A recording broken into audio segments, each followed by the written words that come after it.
to create machines, the power to create happiness. You, the people, have the power to make this life free and beautiful, to make this life a wonderful adventure. Then in the name of democracy, let us use that power. Let us all unite.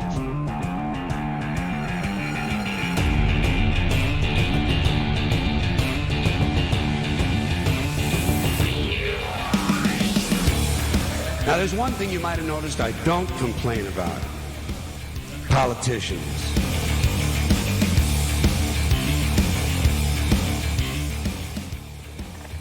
Governments don't live together, people live together. Governments, you don't always get a fair word or a fair fight. Well, I've come here to give you either one, or get either one from you.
I have a dream that one day this nation will rise up, T-minus 1 minute.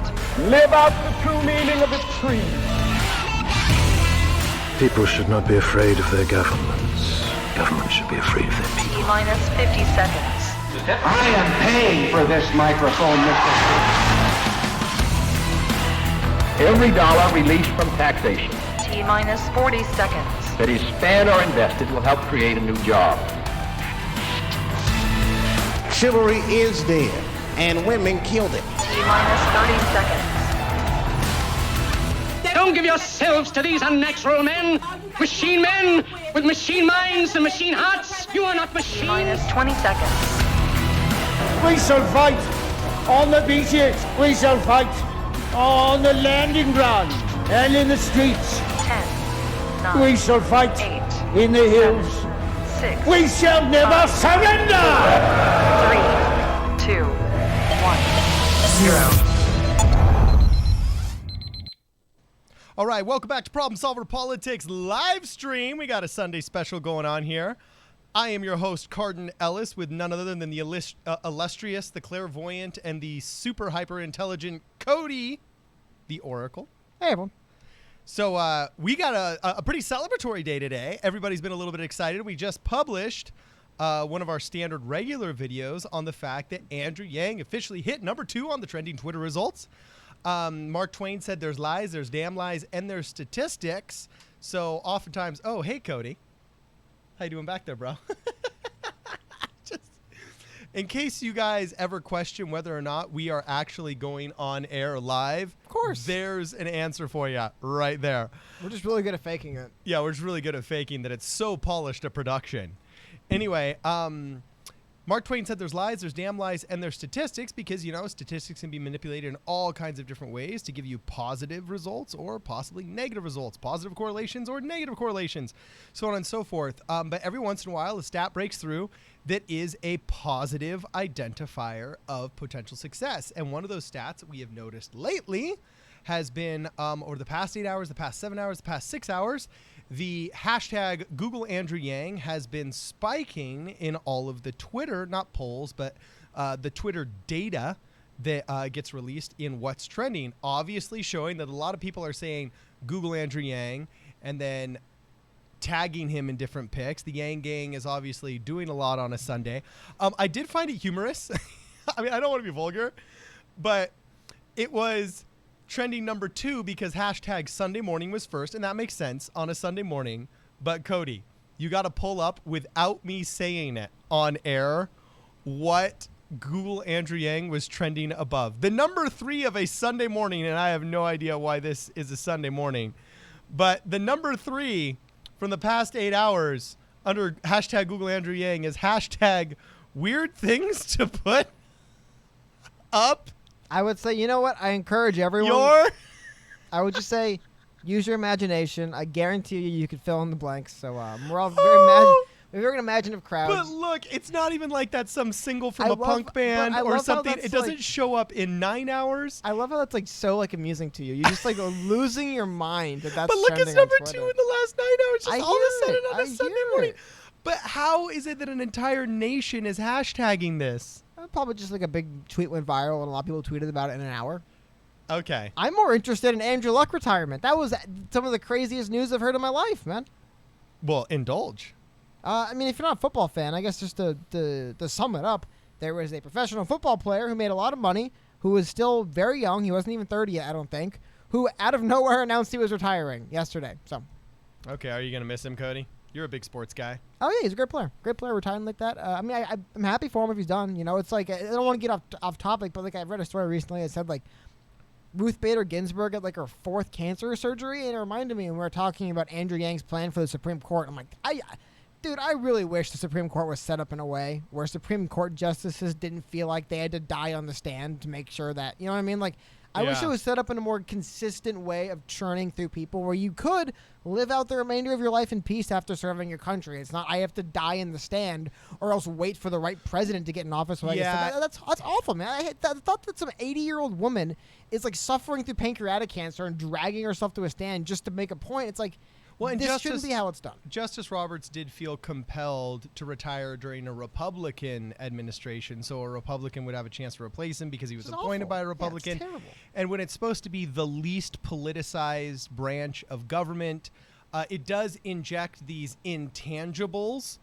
that could cast doubt upon the politicization. Oh my gosh, I'm gonna have to look that up. Of the body. So yeah, and you do want these people that have served, especially for these 30 or 40-year incomes, to kind of get their lives back. Yeah, well, just feeling like you can. Just I mean, like I imagine like just the thought that these poor people basically are like in the prison of the Supreme Court and they feel like they can't leave until the right moment. It's terrible, man. You know what I mean? Like, I don't know. That's a tangent. Before we get too far into the show, though, I told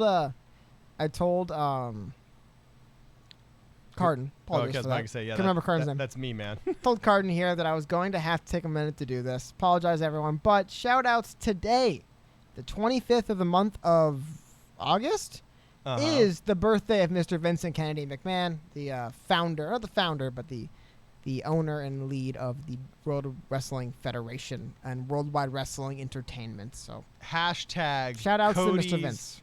Mr. McMahon. Cody's man crush idol. He's one of them, man. That guy is a showman. He is an entrepreneur showman. You know they talk about like warrior thespians. He's like a businessman thespian. That's not into bodybuilder. So don't overlook this man and his achievements. He's literally a billionaire. How many billionaires have been stone cold stunnered? You know who else? You know what other billionaire got stone cold stunnered? No, who? WWE Hall of Famer, our president, Mr. Donald Trump. So. He was a stone cold stunner? He was hit by it was a move. It was Stone Cold's signature move. He would use it on people, and one of the people he used it on was Donald Trump. Wow. As well as, so that's 2 billionaires that were hit by that move. I mean, can you really believe this still does stun me? Like, regardless of whether you love him or hate him, yeah, that's true. No pun intended. Regardless of whether you love him or you hate him, we have a president who, previous to being president, was hit by a world wrestling champion in the ring. I have it on screen if you want to see it. Giving everyone a moment to get in the chat. I want to let you guys know that there is some political precedent to what we're talking about here. Donald Trump did tweet out Mr. McMahon and wish him a happy birthday. And I hope we don't get copyrighted before this happens, but it's happening any second now. Here we go. Look at that. Oh, what are they doing to him? They're shaving his head. The billionaire Vince McMahon is having his head shaved in the middle of a wrestling ring to make more money. Oh, gross. So I just want to say, I know a lot of people, here we go. People who don't like Trump, there we go. Stone Cold Stunner took it right there in the middle of the stage. So. Oh my gosh, he's straight up. I've never seen that before. Yeah, look, he sells. I saw the one when he was on the side of the rink and he got hit by the chair. But dude, that is a feat of athleticism. No, it is. Anyone gets stunner. That's why it's such a popular. Oh move. Come on, like you could take that to the gut. Yeah, I could take a stunner. That's why it's such a popular move. You could do it to Donald Trump and he would be okay. That's why the move is so. Oh, you got to easy give more credit than that. That's an athletic. That's an achievement. Dude, he Stone Cold Stunnered Vince McMahon's wife, daughter, and son. Trust me, it's nothing that like is. If you don't know what the stunner is, that could sound really bad. It's a move. It's a move. Anyway, so that's all the wrestling talk for today. I just thought it would be important that we let everyone know it was Mr. McMahon's birthday today. All right, awesome. Stone Cold Stone. The shout outs to Bearcats. Oh man, so there we go. So what are we talking about today, Cody? Hit us. Well, that was the biggest news of the day was the fact that Andrew Yang did indeed reach number 2 in the U.S. Twitter. It's not to be overlooked. It's a big deal now. We talk about in the video, but we'll be publishing in a little bit here. The fact that at the same time, a little spoiler, guys, from the video, but you want to hear what's fascinating. So we go back 4 hours ago, and Google Andrew Yang was number 4 in the Google Trends, right? Yeah. And we look in, not Google Trends, apologize, Twitter Trends. And he didn't leave the top 10 of the Twitter Trends, until a few minutes ago, according to this. But if we go over to Google search trends, you'll notice that over that 4-hour window when he was trending on Twitter, to Google him, he wasn't Googled any more than Bernie Sanders or Elizabeth Warren, who there was no such Twitter trend on. What does it mean? Probably not a whole lot, but it is interesting. I think it's worth noting that, oh, whoopsie. Sorry about that, guys. Apologize about that. Anyway, it is worth noting, though, that it doesn't always directly translate. As much as we like to think, oh, we got him trending on Twitter, that's going to be big, right? He actually is second overall in Google search in the last 90 days or last 30 days. So the fact that in the last 4 hours, when Google him is trending, he's been Googled, and I have my search term. Please let me know if I'm doing this wrong. People have said in the past I didn't have it correctly set up, but believe it is now. He's doing better than Kamala and Biden, but he isn't leading when Google Andrew Yang was trending on Twitter. I think that's a little bit interesting to me, Carl. What do you think about that? I think these are positive indicators. I'd said earlier that, just like Mark Twain said, there's lies, there's damn lies, and there's statistics. I really think that, especially in these smaller sample sizes, and in Google search results, you also don't know why somebody's Googling them. Is it because they're interested in them and they want to know more? Or is it just because their link is attached to a predominant article coming from the New York Times? It's very difficult to understand the why behind it. However, I'm much more enthusiastic about the Twitter results because that's, unless it's like hashtag douchebag or, hashtag tools with hot chicks or something like that. You know what I'm saying? Unless it's like one of those hashtags, then obviously it is positive press and positive attention. And if that's what you're interested in elevating Andrew Yang into a more national conversation, especially about UBI, the freedom dividend, nuclear energy, so on and so forth, then that is a positive indicator. And the writer of Dilbert said it, man. We've got a movie. I think it's Scott Adams is his name. We've got a movie screen showing 2 different movies where 2 different viewers could see 2 different movies at the same time. There's nothing that can be misinterpreted from positive Twitter trending data. No, hold on. Actually, and I think it was the Grassroots Yang Gang. Someone just mentioned it in chat. I just want to show you that, yeah, this is a video that Andrew Yang live streamed on, it's like Instagram maybe? I don't know. I'm so bad at these software. Anyway, this is what Yang had to say about trending number 2 on Twitter. I popped on just to really thank everyone who got Google Andrew Yang to trend on Twitter. That's incredible. Now we're at number 2, I think, nationwide, and it's working because we're seeing tons of website traffic on a Sunday that, I can't identify anything else that's happening. So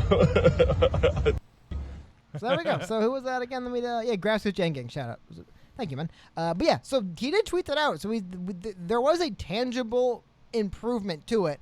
I'm just saying, like, you could dig into numbers and metrics. As a sports fan, bringing up sports fans, they always do this thing in sports where they'll be like, oh, such and such player on Thursday nights playing in the stadium over the last 4 years has performed very well. And it's like, that is working backwards, man. That's saying, when does he perform well? And they go like, Thursday nights at the stadium? All right, cool. That's what we're rolling with. You know what I mean? Like that's working in reverse. That's and the baseball honest stats, research, you know? Yeah, the baseball stats get excessive too because there's always a first. They always say, well, this has been the first time that a professional baseball player has hit a home run on a day where there's fireworks, on a day where there's been first left in baseball, to be frank. Dude, every time I go to Dodger Stadium, they say, well, this is the longest home run hit on a Spalding from a left-handed batter using a wooden bat. For the season, they'll do like, oh, this was the highest exit velocity. But I'm telling you, uniquely to baseball, dude, think of anything you could think of. Someone's down in the baseball. Like you would think, like, I wonder how many pitchers hit a grand slam on the very first pitch they ever saw. I think like 4. like do they play so many games? If it can happen, it's happened. Trust me. But in football, you see it a lot because they play so few games in football. They'll do that statistically. Like, Monday night primetime games, this quarterback does very well when he's throwing into the wind. It's like, wow, you really dug to find wind as well. But you hear something with politics. For example, you'll see people polling, oh, in this poll against these candidates in these states, this candidate doesn't do well, so therefore we could just say he won't do well, period. And it's like, well, yeah, not really. You know, like you found one number that's unfavorable, but there's other numbers out there, and it's always tough to dig through that in politics. It's one of the most annoying things in stats, but especially in politics. I'm like, what are they actually saying, you know? Okay. I agree with you. I don't know why they call boxing the sweet science when it seems like baseball is. Baseball's hey, you know what? Sorry, guys, I'm going to prophesize to you. If you guys love numbers and statistics and you don't like sports, give Major League Baseball a check out. It's a very statistically driven sport, very much. Probably the most statistically driven of all the sports. So they actually have a rising crowd known as the sabermetrics crowd, which gets hated on by traditional baseball people because they are number-obsessed people. They look at all the stats and numbers, and they change the way fundamentally things work, which actually is a pretty good analogy to kind of fracture out to what's happening in like we're seeing that happen in the workforce now. All right. What's up, man? Now we've got. Are we announcing our special guest right now? Well, I did already, but anyway, I think the camera's off. I got to get the camera on. What's up? All right. Well, why don't you come on in, brother? Can you make it around all of the? Cameras? Yeah, and I got set up. Anyway, back by popular demand. Let's see because did you just unplug our camera? No. Oh no, he just tripped on it. Okay. His camera's unplugged though. So anyway, Carden, if you wouldn't mind for 1 minute till I get it set up. Okay. Yeah. Well, I'm just gonna. Really close to you told me dude, I'll take it. I'll take it. We're starting just, me and Daniel wanted to make an announcement that I know the guy that started TrumpSingles.com. And we're going to start Yang Singles. And me and Daniel would like to be the first. Wait a minute. You're married, dude, right? So anyway. I'm single, yeah. Well, we're going to. We're actually for a Yang supporter. Yeah. So we can share a common interest. You can share a common interest, a common goal, a common duty. Yes. Okay, so we're going to get a camera. They have to be independently wealthy to support me is the only catch, so. All right, cool. So then here, I'm actually going to give us a little bit more room, and you can sit right over there. You can actually give yourself some more room because we're going to put the camera right on you. More room.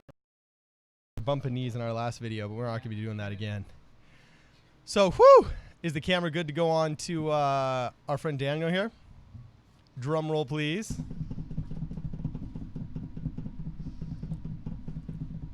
I'm still drum rolling, Cody. Yeah, I know. I don't know yet. Give me a minute. I'll let you in a minute. Oh. Dang it, so I still got to be drum rolling. No, you don't. But I'll get it fixed in a minute here, man. Okay, that's cool. So anyway, we've got Daniel from American Jobs Factory coming in with us today. It's going to actually be pretty sick. They can't see you quite yet. You can see my hand over here somewhere. Yeah, it's actually going to be behind my head. Put it behind my head. There you go. Yeah, Daniel's here. Hello, it's official. I'm here talking to you.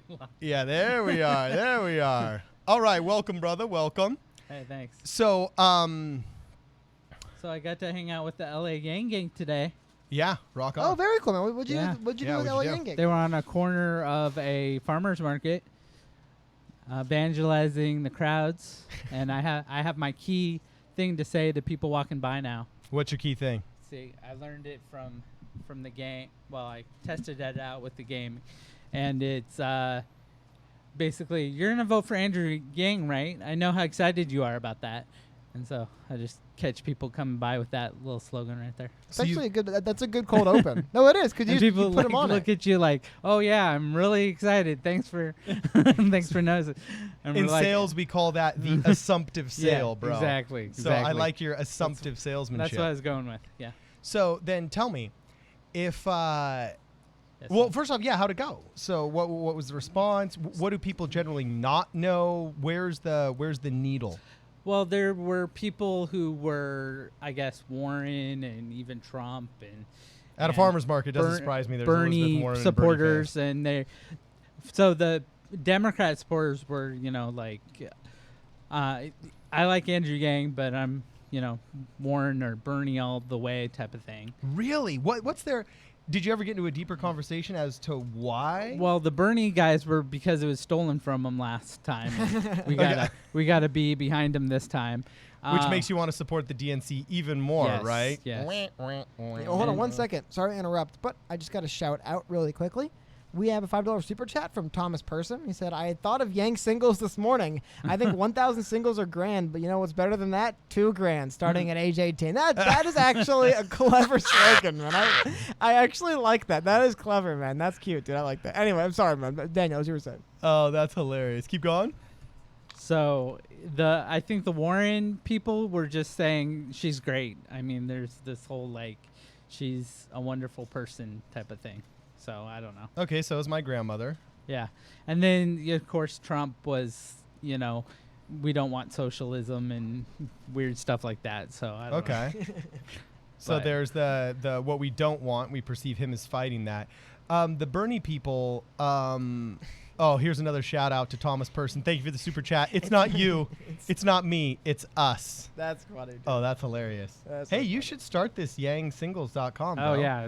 It's all me. I mean, if you just started throwing out just like little pass along cards, I mean, the way you dot the country, it would be practically like, Well, I am working. You're like Johnny Appleseed, just planting little. Yeah. What did he plant again? Apple trees. Yeah. Appleseed. I wonder what he's planting. Let me really think. quickly, guava. Before we move on further, just for anyone who's new or joining, Daniel, let people know, what is it you do with American Jobs Factory and your nonprofit, and kind of just really quickly, just give people a tour. So, American Jobs Factory, creating jobs for the future that do not destroy us. That's the whole goal of my nonprofit. I started before I knew about Andrew Yang, dealing with automation and changing the nature of work. So that's the primary focus of the nonprofit. And, of course, I feel Andrew Yang is a nice partnership with what I'm trying to do. Of course, man. But I feel like Andrew Yang would solve a ton of problems way before I would be able to by making universal basic income a reality. So that's what I'm hoping for. Universal basic income and entrepreneurship, and then American Jobs Factory sweeping the nation.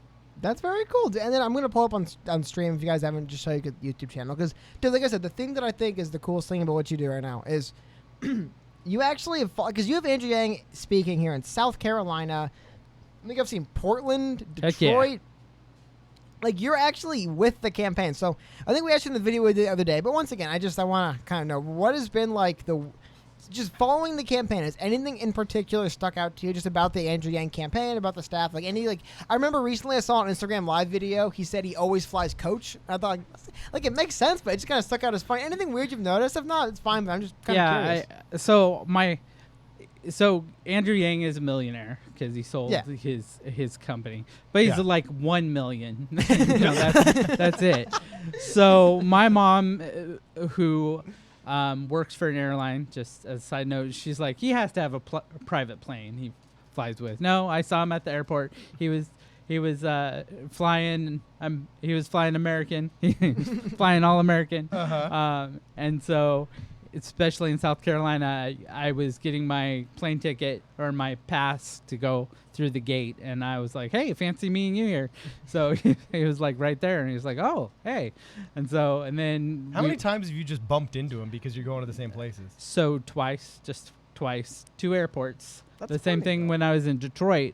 We were leaving out, and I took a picture with Zack in like the drop-off area of the airport because they rolled up right there. So does he travel by himself and then meet Zack, who goes in the bus, or like No, how's that go? they're all in the SUV together. His team. Now he has Randy, who's his media manager. So Yeah. it's usually Randy and Zack. How do you pronounce his last name? Zack's? No, Or- Randy. I don't know. Yeah, I've seen it. He's a in new print, guy, but I don't know how to I mean, pronounce he's it. not new, but he's newer than I think Carly is doing more. I guess Carly is not traveling so much with campaign. She's doing behind the scenes Cool, rock things on. now. So, Rock on, but yeah, sweet. they're all awesome. Even Randy. But I asked him if they would give me a special press pass, and he denied me. So Why? I have to give Randy crap. Oh, because the press passes are only for the campaign. Like, I you see. know, I try to be an honorary member. Come on, Randy, help me out here. I see. So I see what's going on here. yeah, exactly. All right, man. So, this is the only thing I've never quite gotten, and I'm wondering how much of it is going to change. Okay. On our feed, for example, there's a lot of people that were previous Bernie supporters. You yourself was a previous Bernie supporter. Yeah. Paget Kagi was KG. I'm still botching that. I try to hide that from my Republican family. Yes, but you try and hide it. yeah, You're a closeted Bernie person. yeah, exactly. That's fine. People supported who they supported. At the end of the day, though, for example, especially when we do the few things that are versus, because there's a lot of things that we agree on, prison reform, the importance of having a humanity first economy, so on and so forth. However, like sometimes there's just plain old stark differences where it's like, what's going to benefit the poor more, a $15 minimum wage or UBI? Right. And just the data against a $15 minimum wage is so abysmal, just abysmal, that there is a flaw in UBI in the sense that we only really have 4 examples that we can point to that shed some light onto what it would be like. But at the end of the day, that's so much more hopeful than the absolute crash that a $15 minimum wage increase nationwide would cause. That it seems to me like there's no way a rational person, when spoken to for 5 minutes, wouldn't see, wow, if I had to compare the two and the argument were only economic, there's no way I would choose Bernie Sanders over Andrew Yang. Do you feel you ever get that to that point with somebody where you can explain it, or is it just because it's tribalism kicking in and Bernie's my guy? I feel it's tribalism. Like the guy I briefly talked to today, like he's like, Bernie or Warren, and I was like, both of them don't agree that automation is a problem. And his response was, "But Warren is great." I mean, you can't argue with that. Like, okay, sure, rock on. Welcome to the world of Republican politics, bro. Where it's Warren like, is great. I this love measure's that. not a good measure. You're racist. Well, no, actually, it's going to help the minority communities. No, you're still racist. Oh my gosh, you know what I'm saying? So you really think that it's just they've chosen their team and they're kind of like that's their story and they're sticking with it? Because the only thing I don't get that is, I'm not that old, but I'm old enough to have been around a lot of elections. Also, in a minute, we got a super chat whenever you're ready. Good job. Oh, hey, before I talk about how old I am, bail me out. Armando Arevalo. Hey, hit it, Cody. Tell him. Oh, well, you had the great Spanish pronunciation. Anyway. Oh. $10 super chat. Thank you, Armando. He said, good job, guys. Do you have any opinions on what the Yang Gang or Andrew needs to do to get the dividend passed, since it has to go through Congress? And the how is sort of and this is sort of a weak spot in interviews, I believe he meant. Interesting question. I'll get to you guys in a minute. I'll get my answer first and go back to you guys. You guys have more time on it. Hit it. Personally, I think the biggest thing that's going to answer that question is exactly how a 2020 election ends. I mean, if they get a supermajority and they hold the House, sweep the Senate, and they actually increase their gains in the House, it would be the kind of thing I would say similar almost to how Obama got Obamacare done in 2008, and then he had a hard time after because so much, like you said, like it's difficult. Well, he to wasted get all his through. political capital on Obamacare. I don't even know if it's a waste. Exactly. Yeah. But Yang, it would probably with Yang first term, it all would go into UBI. That's radical, man. Like, well, you think they're going to be like, oh, UBI, that's cute. What's next? It's going to be like, okay, UBI just got passed. Holy cow. That's like the most radical shift we've had in U.S. economics in a while, including like the value-added tax. On it's how a lot of stuff going on. So I do think the way it happens is they sweep, take a supermajority, and they use that early momentum to capitalize. That's the easiest, right? After that, it gets really rocky. But if you sweep the House and Senate, use that momentum, push forward, get what you need to get through, and then kind of spend the rest of your term defending it, that to me seems the most reasonable. It seems, like I said, I could see a similar trajectory to Obamacare in 2008, where they used that early momentum and they capitalized. They made sure we're not going to let this go to. And then after that, it's tough, right? It's a big deal, but that's my opinion on it. Well, also, I mean, first off, I totally agree with you. Obama wasted all of his political capital. Though? Yeah, literally. If I have a magazine full of 20 bullets and I have to talking go about? fight a What? war, exhaust the whole magazine in the first minute of a 5-minute battle, well, I'm screwed the last 4 out of the 5 minutes. Hey, what war is that battle in? The battle of ideas.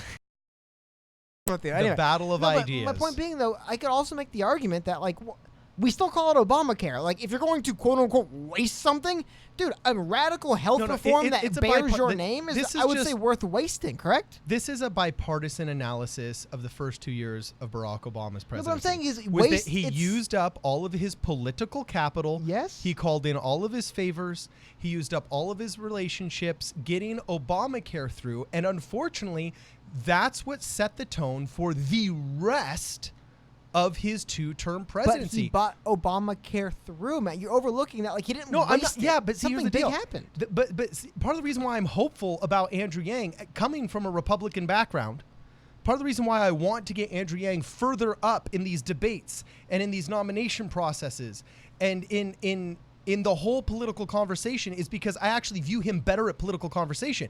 Barack Obama was really good at something. He was a very charismatic figure, but when it came to negotiation, he wouldn't do it. He'd let Dirty Harry and all of the activists speak for him and call everybody else that didn't agree with him racist. He says it even in his book. I read his book. Who here has actually read his book? Who here has read The Audacity of Hope? Anybody? Well, that's not his only book. I know it's not his only book. He also had Dreams of My Father and things like that. Well, it's like the in The Audacity of Hope, he literally says, I figured out quickly that if I just showed up and smiled and didn't make too many moves, you know what I'm saying?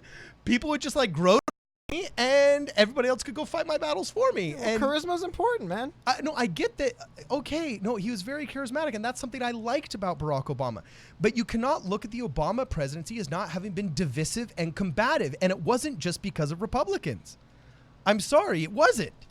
And I'm hopeful that you're going to need an explainer in chief. Okay? Somebody who's intelligent, who can explain why UBI is necessary instead of cramming it down the legislator's throats. Because don't forget, the only reason why Barack Obama could pass a controversial piece of legislation that might have been more controversial than UBI or definitely potentially, less controversial than UBI was because he had just a sliver enough of the Senate and of the House to do it. We don't know what the situation's going to be. If Andrew Yang were the president, Obama wasted all his political capital because he didn't get a single Republican vote anywhere. No one felt like any compromise had been made. Everybody had been told, well, you're racist if you don't vote for Obamacare. And he basically held hostage, an entire country unallowed to disagree with him under the fear of being called racist. Can we get back to the question and stop complaining about Obama? I'm not complaining about Obama. I'm saying I'm hoping Andrew Yang does a lot better. No, I'm saying I'm more hopeful of a Yang presidency than I would be of an Obama presidency because I believe that Andrew Yang, just evidenced by the diversity of his following, would be a much better negotiator. Okay. Cool. Hold up. On that note, than previous. I want to get 2 things. First of all, I want to get Daniel's response on how he gets UBI through Congress. Yes. And then I want to get Yang's background is I have a cool poll for that. Anyway, sorry, Daniel. So that's his answer, and I have to go with Yang's answer is that people will be so excited that he beat Trump that they'll be like, let's get at least the one thing that he is running on through Congress, and then once that happens, they'll be like, hey, we did something right for a change. Government helped them in a way. What else can we do? But obviously, if he just gets that one thing, it's going to be a game changer. Oh, yeah. But I'm not even, my second one's not even democracy dollars that I'm excited about. I'm excited about the prosperity grants. Oh, it's really cool. Because no one talks about that one, but that's the best. Well, tell us why you like the prosperity grant so much. Because that's interesting. That's like not even maybe top 10, but not top 2. Right. So prosperity grant is where everyone, just kind of like the democracy dollars, gets $100 a year to go towards a nonprofit. So I know because I ran a nonprofit, that's one of the things that inspired me to start my own nonprofit. But I ran a local community center in Tucson, Arizona, and we never had enough volunteers or enough money to do the things we wanted to do in the local community. But if each person that we served also had $100 that they had to use anyway, they would totally have given it to us, and we would have had a ton more resources to do the things that were really impacting our community. So that would be, I think, a game changer for so many nonprofits that are around the country that are right now struggling, because you only get old people that can volunteer because they have time on their hands and they're financially taken care of. And so they can't lift over 80 pounds or over 60 pounds, and there's limited things that they can do. So it's like, well, I definitely agree with you on a lot of that, because I mean, I'm a child of the 90s. You know, I was born in the early 80s. I basically grew up, shall I say, in the 90s, which was a uniquely prosperous time. The mid to late 90s was a uniquely economically prosperous time in which people had, because of their economic success, a lot more time on their hands. So the 501c3s didn't have trouble getting donations, didn't have trouble getting volunteers. However, I graduated from college in December of 2007. I graduated into the largest economic collapse, you know what I'm saying, Right. of the past 50 years. And one of the things I definitely did notice when I knew that the economic collapse was real was because all of a sudden I saw so many old people getting jobs as greeters and cashiers and things like that at Walmart and the retail stores. Right. And also how much more difficult it was. All of the 501c3s were struggling and struggling hard, because if you're waiting around for the trickle down economics of, you know, people and their donations, Right. then you're all of a sudden having to work two jobs. So if you own or work as a director of a 501c3, you have less time to dedicate to it, and then also of the donations you need, people have less extra to give you. So it's a double whammy that is even more dependent upon the economy than even people's personal finances are. Well, the thing is, you're serving all these people that don't have the money to contribute to you. Yeah. So they need you, but they don't have the resources to help you. So, and you're not gonna. It's not like you're helping the people that have the resources, because you know it's just a double-edged sword. And if you were serving the people that could also fund you, that would make more sense to me. So. Yeah. So, you know, Mark Garnett asked an interesting question. He says, Mark Garnett says, we going to get a recession soon? And I just said, well, the media keeps trying to start one, because they're just still so angry that Trump got elected, that now that they're like, well, if economic success is what's, you know, making him look good, then we're gonna try and start on recession. So they add this, you know, news cycle based around a very minor stat. Hold on. Yeah. Totally forgot to show this earlier. I apologize. Show it. I was busy screwing around on Discord. I apologize, guys. No, but you brought up earlier, Card, and I want to show you this. You said the Yang Gang's a very diverse crowd, right? Yes. Yeah, definitely. So I wanted to show you something. This is a Twitter poll done by our friend Andrew Holman. And check this out. It's got 807 votes, and it said just who did you support before, what demographic did you belong to? And you realize, well, Trump Republican is the lowest, still 10%, it's not zero, that politically disengaged, independent, and then Democrat of some sort, or basically stands out as the one, if you guys can see, I believe, right here on the screen. It's really fascinating, but nothing stood out. And I'll tell you, that's a far more, what's the term they always use in college? The reason why you have to take all those general ed classes, well-rounded, because they want well-rounded students. But yeah, it is more indicative of the voter base, right? Like that, your normal voter is like an average moderate person who doesn't care. Like, I'm not too either way. I'm not too particular. That's 80%, right? Well, yeah, it's just much more well-rounded. Yeah, I don't think you'd see that from any other candidacy out there, except for maybe Joe Biden's, just because Joe Biden's is going to be a cross-section of a lot of people. Like, well, earlier you were talking about, you know, Warren or Bernie voters, or even Buttigieg or anything. What they talk about, especially in sales, is to get the market that's already interested in what you have to sell. So I really don't think that we even need to concentrate on who's already picked a party or the group think. We have it's people who are unengaged, like Andrew is reaching, and people who undecided. And that if we get most of those people, we're going to be golden. So that's our market right there. Yeah, interesting. So, because that's one of the things we noticed when we interviewed Paget was she went from totally apolitical to being all for him, and that's one of the things we were probing for during that interview, because she actually took that journey. She took that journey herself. So anyway, here's an interesting question from Borp. Cardin talks a recession doesn't have to. It's because of inverted yield curve. Yes. People are asking more from, I believe it's 10-year bonds than 20-year bonds. And before every recession that we've had from the 1950s, there has been an inversion of that yield curve. However, there's also been times when there's been an inversion of that yield curve and it hasn't yielded a recession. To me, it just seems like they were gripping for something to portend badness that would sell newspapers because traditional media is dying. But who knows? I mean, it is a cyclical thing. You can't avoid it. Sooner or later, some recession is going to have to come. Well, and if you're a billionaire or a high millionaire, you like recessions because millions are made during a recession. Everything's on discount. You can just buy it up. So that's another There's thing. this Arabic saying, it's not, maybe it is an inside man. When there's blood in the streets, buy land. It might be. I think it's funny how it's either an old Arabic saying or it's from the film Inside Man. One of the other. Either Spike Lee or, We were just talking about some of Cody's favorite movies before this. And I'll look it up. I'll tell you where it's from.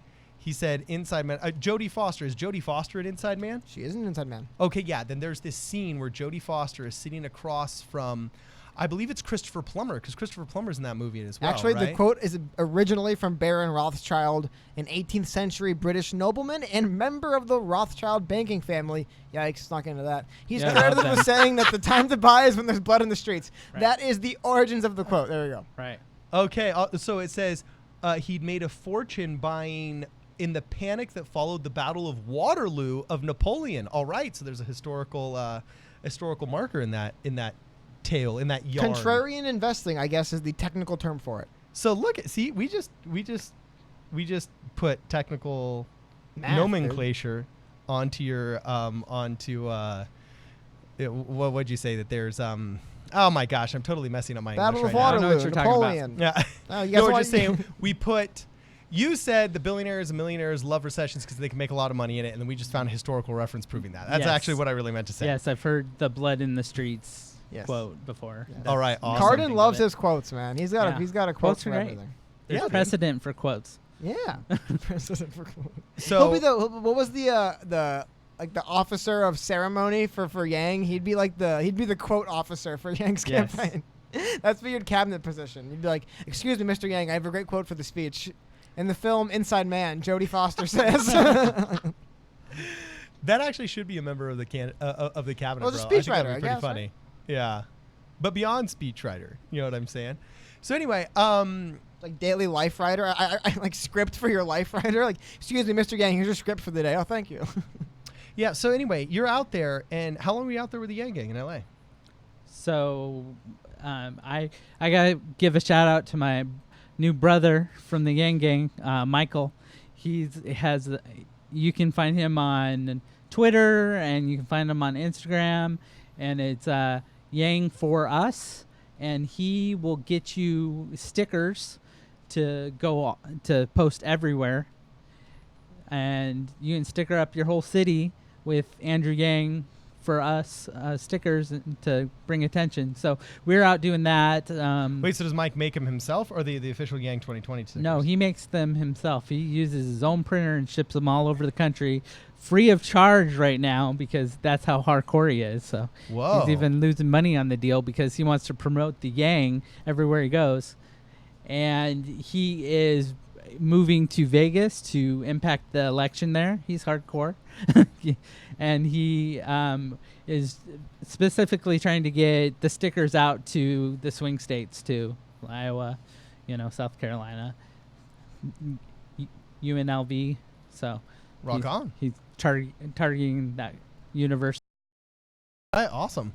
So, Cody, you got any questions, or should I just keep going? So we were doing that last night, and then this morning we were at the farmers market just stopping people, and the guy had the big dollar sign that you saw at the rally. That guy was out there and just on a corner in front of a restaurant.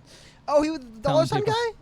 Huh? I want to get a picture holding the dollar sign like Yang, like this picture with the dollar sign. I want to get that, dude. Yeah. If you LA Yang Gang, he's out there most weekends. You can get your picture taken. I mean, that is some activism that you can't buy with money, man. Exactly. I mean, that's the thing with the Yang Gang. We're activists, all on volunteer basis, right there. I mean, that is just hardcore. So, how many of this is what I'm kind of wondering. It's something I haven't gotten a feel for yet. And I'm curious to see your opinion now that you've been traveling. Yes. How many people are in the Yang Gang? Like, how many hardcore, like, dollar sign holding every weekend people are there in LA? 10, 20, 30? No, so the Yang Gang that we met with, there was about 10. So how big's the on Yang Saturday. Gang in Los Angeles? 1,000 strong, would you guess? I would have to ask a professional. Maybe. I think they have I believe they have 20 or 30 people that are really active. I know we went to I did phone banking for the first time, and there was only 5 people, but they're just started doing it consistently, so people know and people will show up. So it's not. Well, also it's just dang early still. Yeah, I mean, it starts getting frantic. I would say 3 or 4 months from now. Right, but the biggest Yang Gang groups right now are Boston, I would say Dallas, Atlanta, Georgia, and maybe Houston a little bit.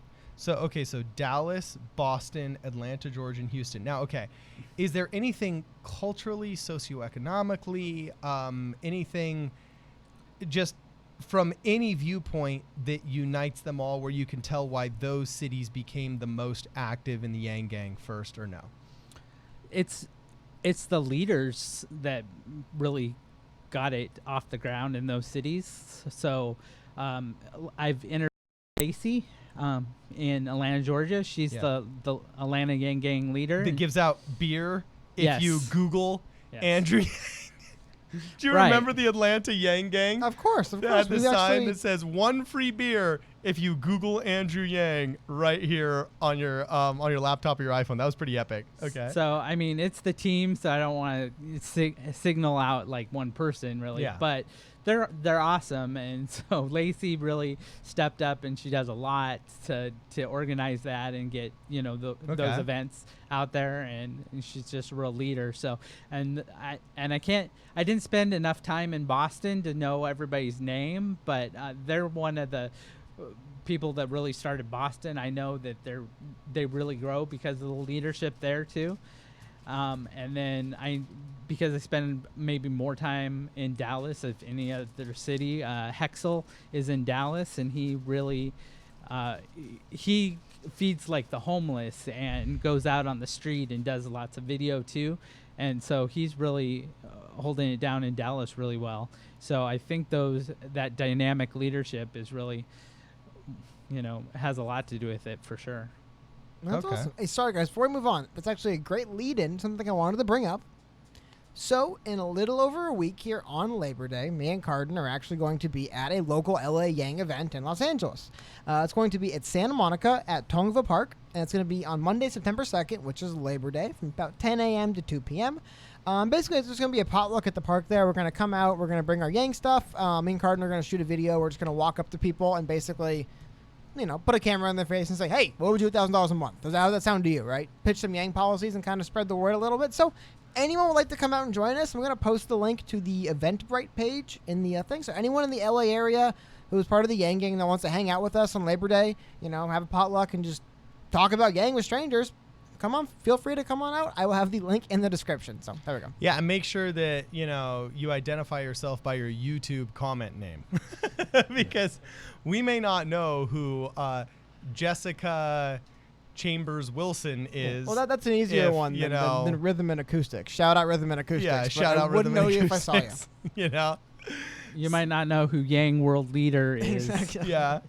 Shakia Johnson or Shakia. Crap, I already forgot how we pronounce it. Somehow I probably recognize him because we bring him up so much in chat. Like, wait a minute, I know you. Yeah, I'll recognize Shakia. Yeah, I heard of that guy. Yeah.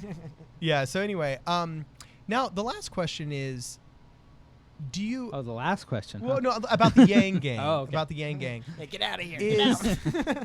Have you, like, for example, amongst all my Bernie friends, there was only two camps. There was like really poor people that were sick and tired of getting poor, and they'd been brainwashed by socialist professors in their university, and they thought that like the furthest left candidate is the one that they had to choose, and they hated the personality of all the other candidates. So out of their kind of college years seeped in leftism before the reality of paying off student loans kicked in, you know what I'm saying? They were introduced to Bernie Sanders, adopted Bernie Sanders, especially the generation that grew up with their parents hating on Bush. You know what I'm saying? So a lot of my Bernie bro friends kind of like were in that camp, okay? But something that was unique about them that I noticed socioeconomically is they were all either like really poor and in a ton of debt because of student loans, or else they were really wealthy Hollywood people. You know what I'm saying? Okay. But there was, it's rare that I find a middle-class Bernie supporter. You know, it's a much smaller sliver. I know they're out there. You know what I'm saying? But it's a much smaller sliver than, for example, like Hillary supporters were in those years. Well, I think you know what I'm saying? There's like billionaire. I was actually talking with a guy out here the other day. Well, yeah, they're either really rich or else in debt. I was talking with a guy the other day. I think Yang has said this before, but I was talking with a guy yesterday who's also a big Yang supporter.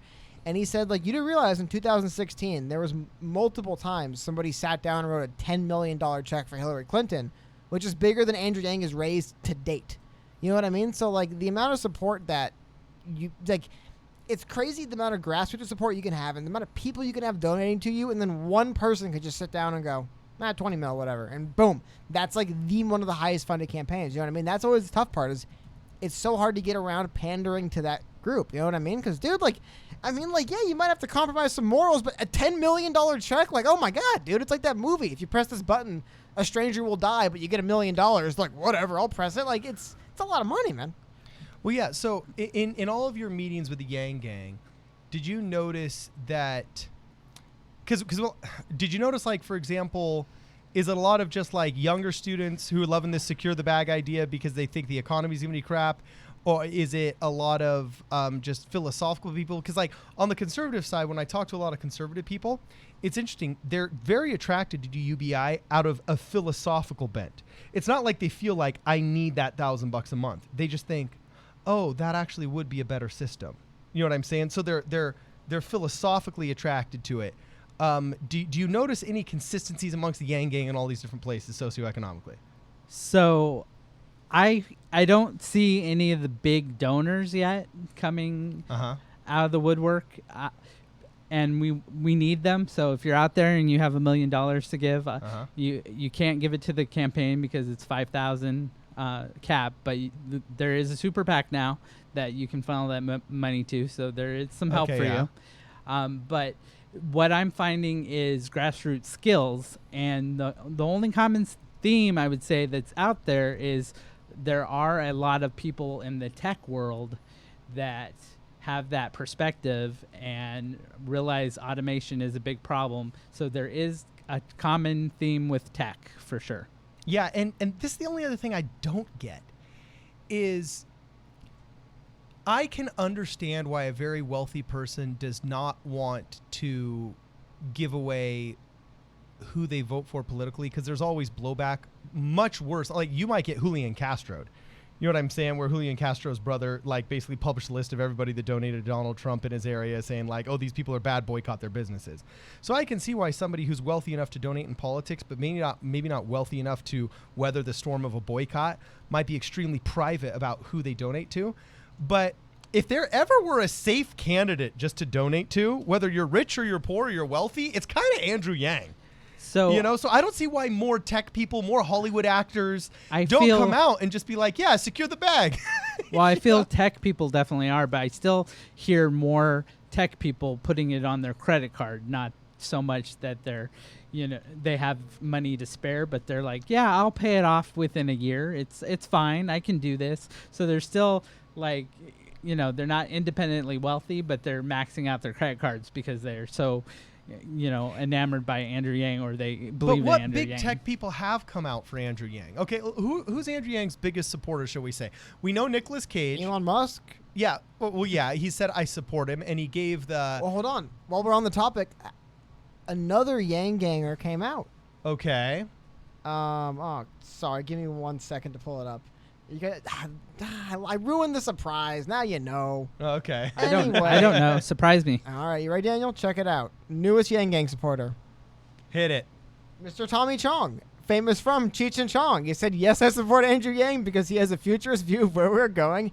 Andrew's view is backed up with real facts. There we go. And by the way, shout out Jeff Shinobi for the first reply on my thing. Well, maybe everyone comes out, man. Maybe he can persuade his buddy Jordan Belfort that it's a good idea because he said it was a bad idea.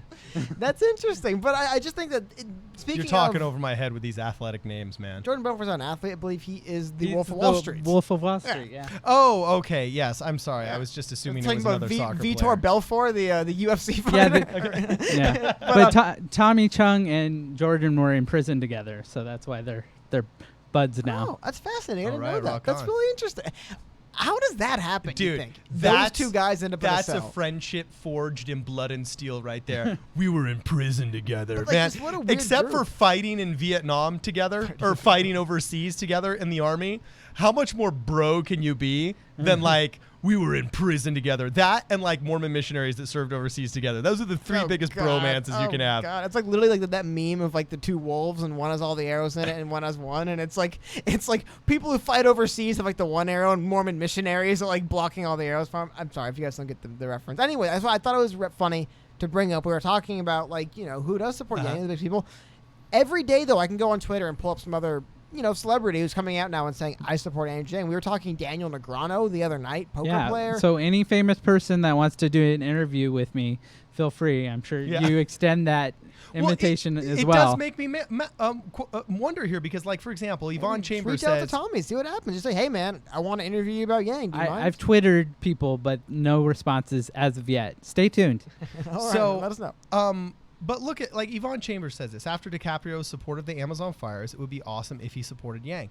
I really wonder why more of these celebs don't come out. And I think it's because they're fearful of just the establishment DNC. It's this weird groupthink in Hollywood that exists. And I know because, I've dealt with a lot of these people. And there is just this absolute fear of just not looking like you're in the club. But what's interesting is it's almost like, okay, look, I get it. Hollywood's a liberal place because it's generally an artistic place. You're always going to have a lot more passionate, more liberal people. They don't deal with government a lot, so they're not going to get frustrated by government and develop this anti-government attitude that's ever going to be like libertarian or Republican. So I get that. And also they're generally centered in urban environments. And if you look at all of the socioeconomic data, generally the Democratic Party is the urban party and the Republican Party is the rural party. So like it's okay if you're a Democrat. Like I get that. But can't you diversify your support a little bit? Like, and also be vocal about it. Like, know why you're supporting instead of just being a lemming, and then be loud and proud about who you are supporting. I think if more people were loud and proud about who they're supporting, it would actually chill out our conversation more because people would understand there's a much, much more diversity of thought out there than just like, oh, he's racist. He's not. And I think it would really help good candidates like Tulsi Gabbard and Andrew Yang if some of the people that really like him would actually kind of speak up about it, because I've been really surprised for a guy that has what could be perceived as an extremely progressive campaign if you didn't understand that it was actually capitalism starting at 1,000 instead of starting at 0. But for a guy that has such a progressive campaign, you'd think all of these self-congratulatory progressive candidates would be out there just totally endorsing him up the wazoo. Before we go any farther, Shanna Owens. I want Terry Crews in the Yang Gang. That is actually, you know what? Because I know Terry Crews is one of those people who is, from what I do hear him talk, he does feel like the kind of person when I hear Terry Crews talk about like political stuff and social cultural stuff, I could see him being a Yang supporter. He definitely seems like one of those kind of rational, moderate guys where he's come out a couple times and not just said the hip thing to say and just been like, this is what I think. And I think those are the people who are most likely to go to Yang. I mean, that's pure speculation, you know. But hey, why not? Why not? Could be cool. Could happen. While we're on the topic, though, of the Yang Gang, interesting stuff, I want to show you guys a really cool video someone posted.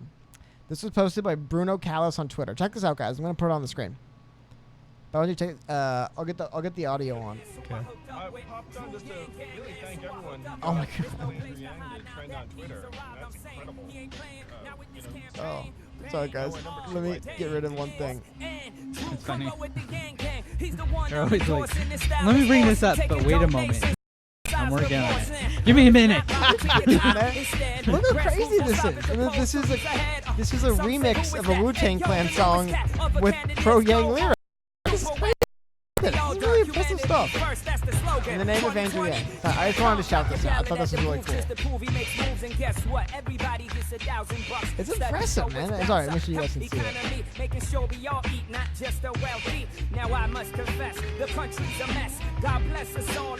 You seeing this, Gordon? Dude, this is legit. Well, I played soccer in high school. I'm totally just fanboying right now. Yeah, Yang Gang. Yang Gang. So once again, that is Bruno. I'll link the tweet on the in the. I just feel like the Yang Gang is probably the most creative Americans ever. That's a great point, man. There does seem to be something where there is creatives in general. Because think about it, and how many where's the John Delaney, creators out there? You know, where are the even like Marianne Williamson? For whatever reason, all the people that have that kind of creative streak that want to make stuff to support a candidate. You look at the support level, like Andrew Yang, it's like, holy cow, it's like such a large part of his support base wants to do interesting, creative, fun, inventive things to promote them. And it's like we were talking about Atlanta Yang Gang. I loved that. Google Andrew Yang and we'll pour you a beer. It's one of my favorite ones I've ever heard. And like, they're just, the people are so motivated to get out there and do stuff. And oh my God, what is it? Is it Juanito on Twitter? I probably pronounced it wrong. Like Andrew Yang tattoo. I'll pull that up in a minute. Like, people are being I can't go drawn that far. But I'm just saying, like, there's something of this kind of, artistic, and out there engaged people for sure are flocking to Andrew Yang. I mean, look, that wasn't only a guy doing cool soccer tricks. That was some guy who did a remix of a Wu-Tang Clan song with like Andrew Yang lyrics. Like, there's a lot of enthusiasm. I love seeing it all the time. Whenever you guys have this stuff, please send it and let us see it because we have so much fun going through it. Carden, I don't know whatever you got to say, except for shout outs to our friend Alyssa, friend of the channel. Yeah, I was going to say we got a super chat. $2.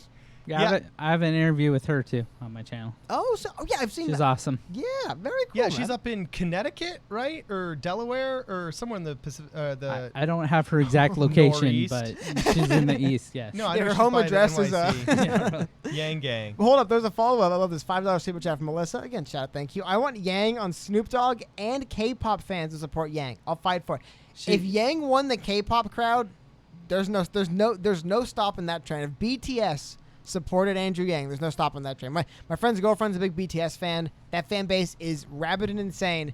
People will move from Korea to America to vote for Andrew Yang. People love BTS so much. So that would be an endorsement. I believe Alyssa started a K-pop channel and then converted to Yang. Oh, that's awesome. That's one of the greatest Yang origin stories I've heard. You were totally making fun of my K-pop references yesterday when we were interviewing Paget, and I said we noticed the diversity of the Yang Gang, and I said there were some that were like beyond Hello Kitty and K-pop, and we're like super happy about the Asian. Hello Kitty has nothing to do with K-pop.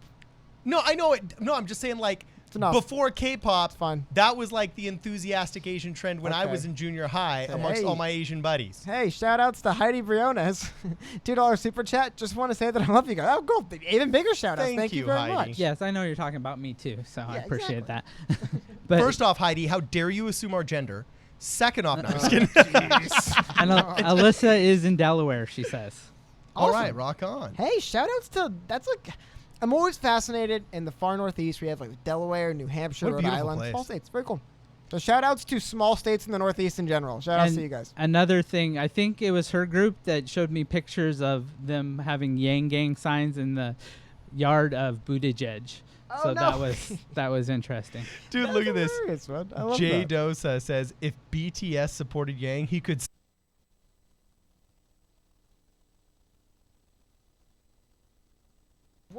We are back. All right, so we apologize for the technical difficulties. We called Time Warner Cable and Spectrum, and apparently there was this big fat outage everywhere. So we were part of that, but thanks to everybody that has stayed with us. Back to who we were shouting out before. We were shouting out Heidi Briones for her super chat. Thank you very much, Heidi. That's excuse me. That's very well appreciated. Now, Cody, are we in the same stream that we were in before, or are we opening up a new one right now? I don't know, man. Are we? Yeah, I know it's same stream. Same stream. I'm gonna let people know on social media. If you guys know anyone who didn't know what happened with the stream, let them know as well. We are back up. So thank you. Okay. All right. Woo! I get to be on another show. Exactly. Yeah, that was a little bit stressful. You know what I'm saying? Mickey Ronay, I don't know how you say that name, brings up a really good point that an anime Yang cartoon would be sick. You know, I never thought about that. Have you seen the intro yet? Of which thing? I'll show you in a minute. Okay, because I actually have some friends that that worked a lot at Riot Games and DreamWorks. Also Riot, worked really? at big What did time. they do at Riot? I'm not going to name the job title because I don't want to out them as a political person. I mean, like just in general, like were they like programmers? Were they in Oh advertising? no, really, really high on the creative team, and Like balance stuff? big time, yeah, like probably top 10. Hey, so hold on a minute. If you know who to hate on if your favorite champion got nerfed in the last. Oh yeah. So anyway, what was I talking about? Oh yeah, Gotcha. his family. No, his family is like big time, and he himself is big time into Japanese anime. And he was always saying, "Carden, you got to get into anime. You got to get into anime. You got to get into anime." And so I did get into anime, and I actually watched a really cool show about the Human Titans. I can't remember the name of it, but Are you talking about Attack on Titan? yeah, Attack on Titan. Yeah. Okay. Yeah, that one Like, was pretty that's like sick. the Thank you, one. Cody. Yeah, the big one right now. Yeah, that and One Punch Man are like the animes. Yeah, well, and then we watched One Punch Man. Yeah, There we go. it was like big time OP, Did you watch which like is overpowered. Or like Naruto? Or I'm gonna mispronounce all this stuff. Sorry. So I'm just wondering, what would Japanese anime Yang look like? I have the Yang anime intro. I'm gonna Well, pull it let's up in a watch, minute. man. Well, What better hold on, way to hold come on, back hold from on. technical difficulties I don't have it, but I can pull it up. than with Japanese anime Andrew Yang, massively overpowered, big head, small body, bulging quickly. Okay. Whatever.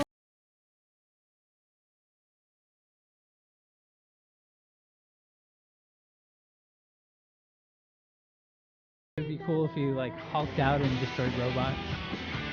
Well, here we go. Here's the Andrew Yang anime opening. For anyone who hasn't seen it, give everyone time to come back into the stream. Whoever made this did a really good job, man. Whoever did this made a really good job. This is awesome. When does he explode and then start running with his arms behind him? That's a Naruto. I'm gonna mispronounce it. That's specifically to the show Naruto, I believe. This is the part I like too. Oh, this is epic! They did a great job, man. Whoever did this did I love the song. The song sells. This is definitely an anime song.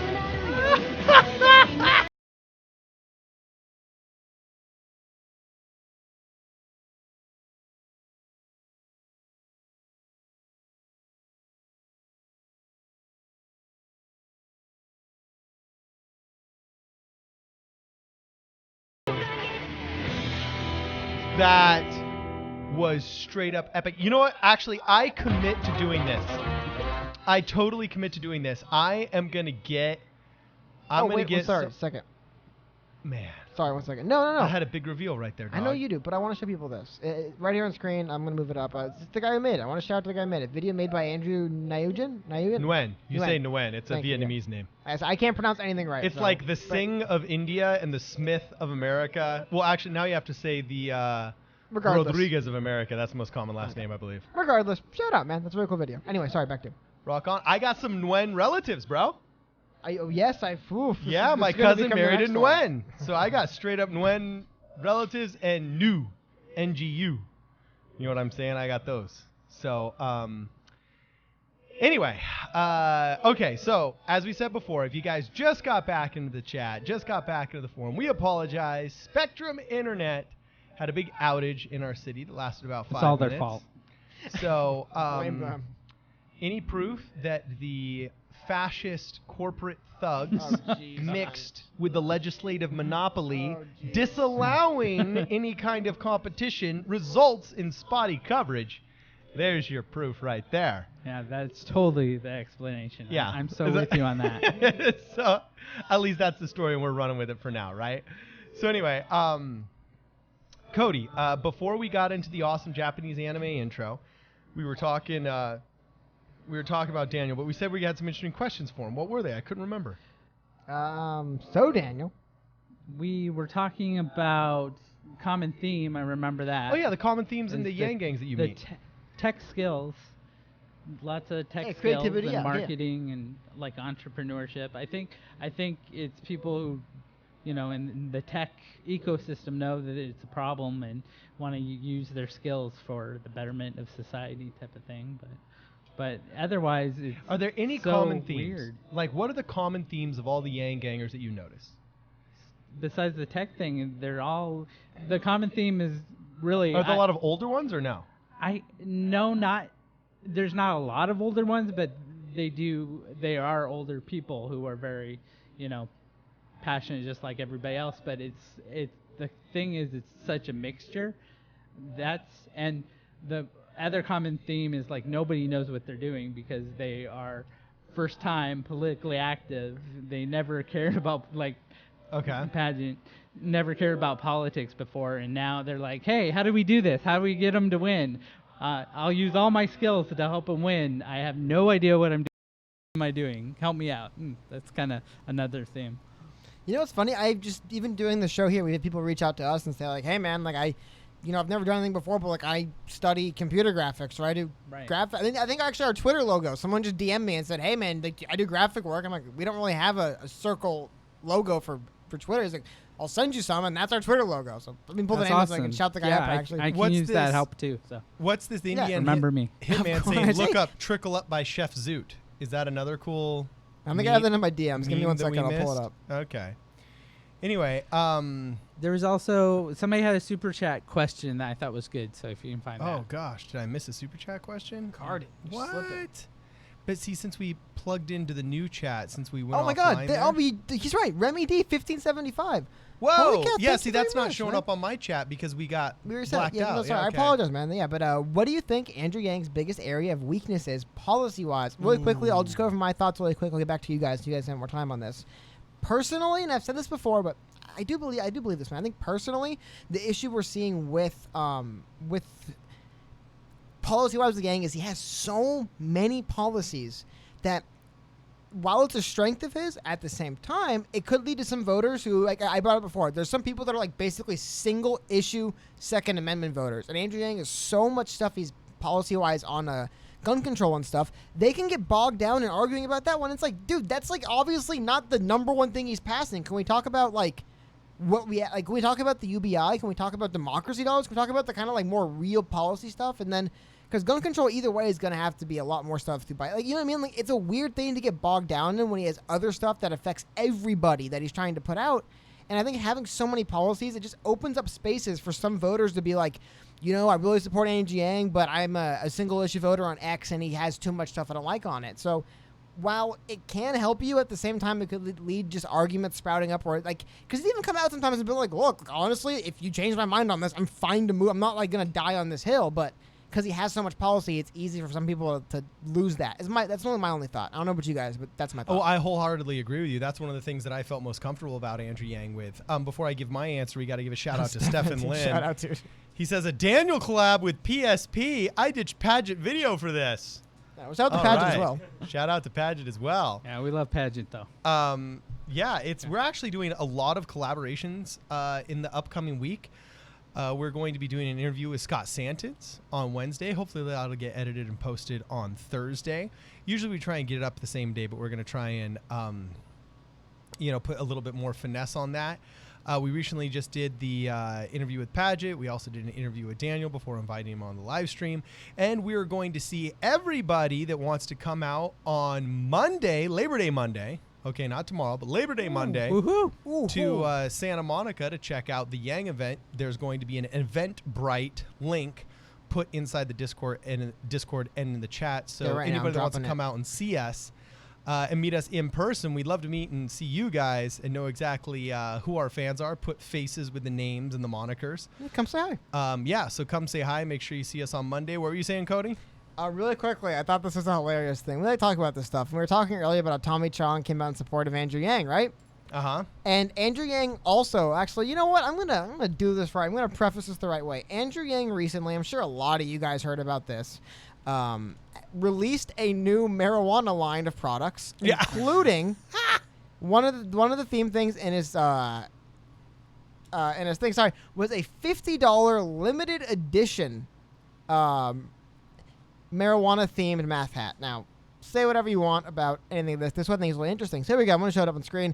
Correct me if I'm wrong, chat. I believe this sold out in 40 minutes. I think that's what I heard. 40 minutes when it sold out.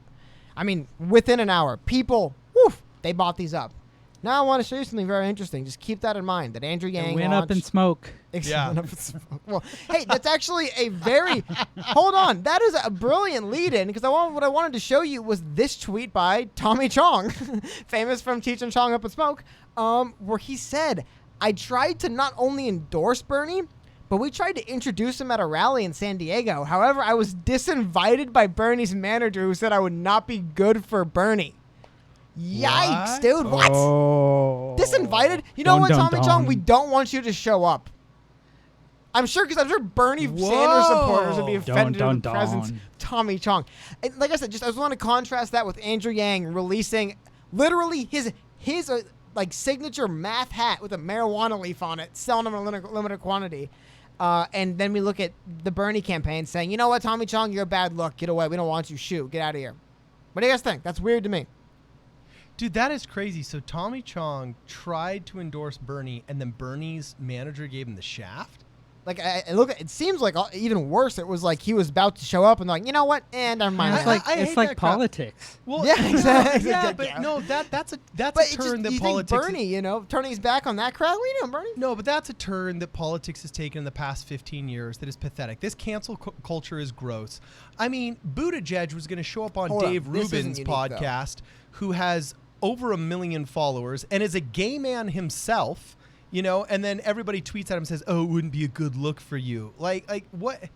If you literally said, oh, it wouldn't be a good look for you, then for heaven's sakes, we need to develop one of two things. We either need to have cancel culture and we cancel everybody that pisses us off, or else we have an open liberal culture where dialogue reigns.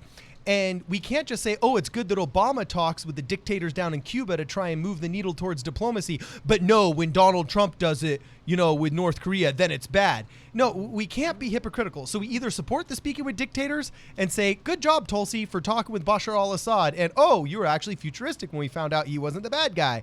Either do that. Actually, I shouldn't say wasn't the bad guy, but just didn't do half the thing that everybody said we should go to war with him for. So, we just have to choose what we're going to do. Do we want a world where we can openly speak with people, or where we cancel culture everybody? Well, how about specifically Bernie? I get what you're saying, but dude, I'm just saying.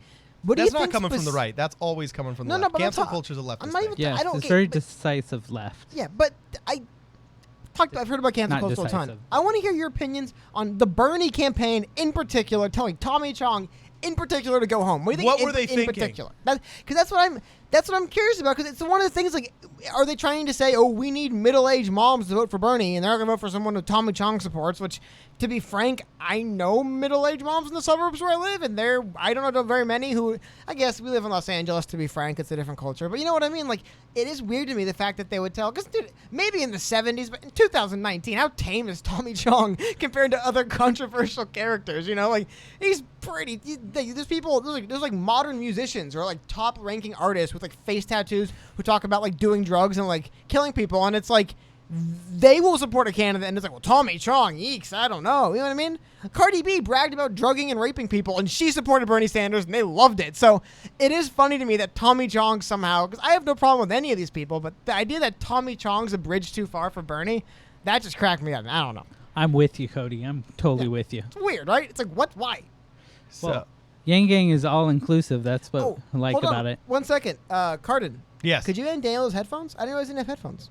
Oh. Do I need headphones? Right here to the left of your thing. by your water. Oh, you know what? Yeah, here you Apologize, go, guys. bro. Just that way you can hear us better. Sorry. Yeah, I thought it was a trick. No, that way I didn't really. God, so that's why when we played the video. Yeah, there was the music playing during the video. You have to have the headphones Dude, on. to hear Albert it. Luis. Albert Luis. Well, first off, there's this hilarious thing on the chat going on between whether they'd prefer Cardi B or Tommy Chong as an endorsement, and it's about 50-50. Really? That's cool. I like that. Yeah, but Albert Luis says half of you reading this have not dropped a like yet. Thank you for looking out for us, Albert. Thank you. And if you haven't dropped a like yet, please drop a like, drop a comment, subscribe, the whole 9 yards, because we need to trick the Google algorithms into thinking we're popular people. So they'll actually post us and not just limit us. This is political independent conversation, which is very, very difficult against the algorithms. So any help you guys can give us is much appreciated.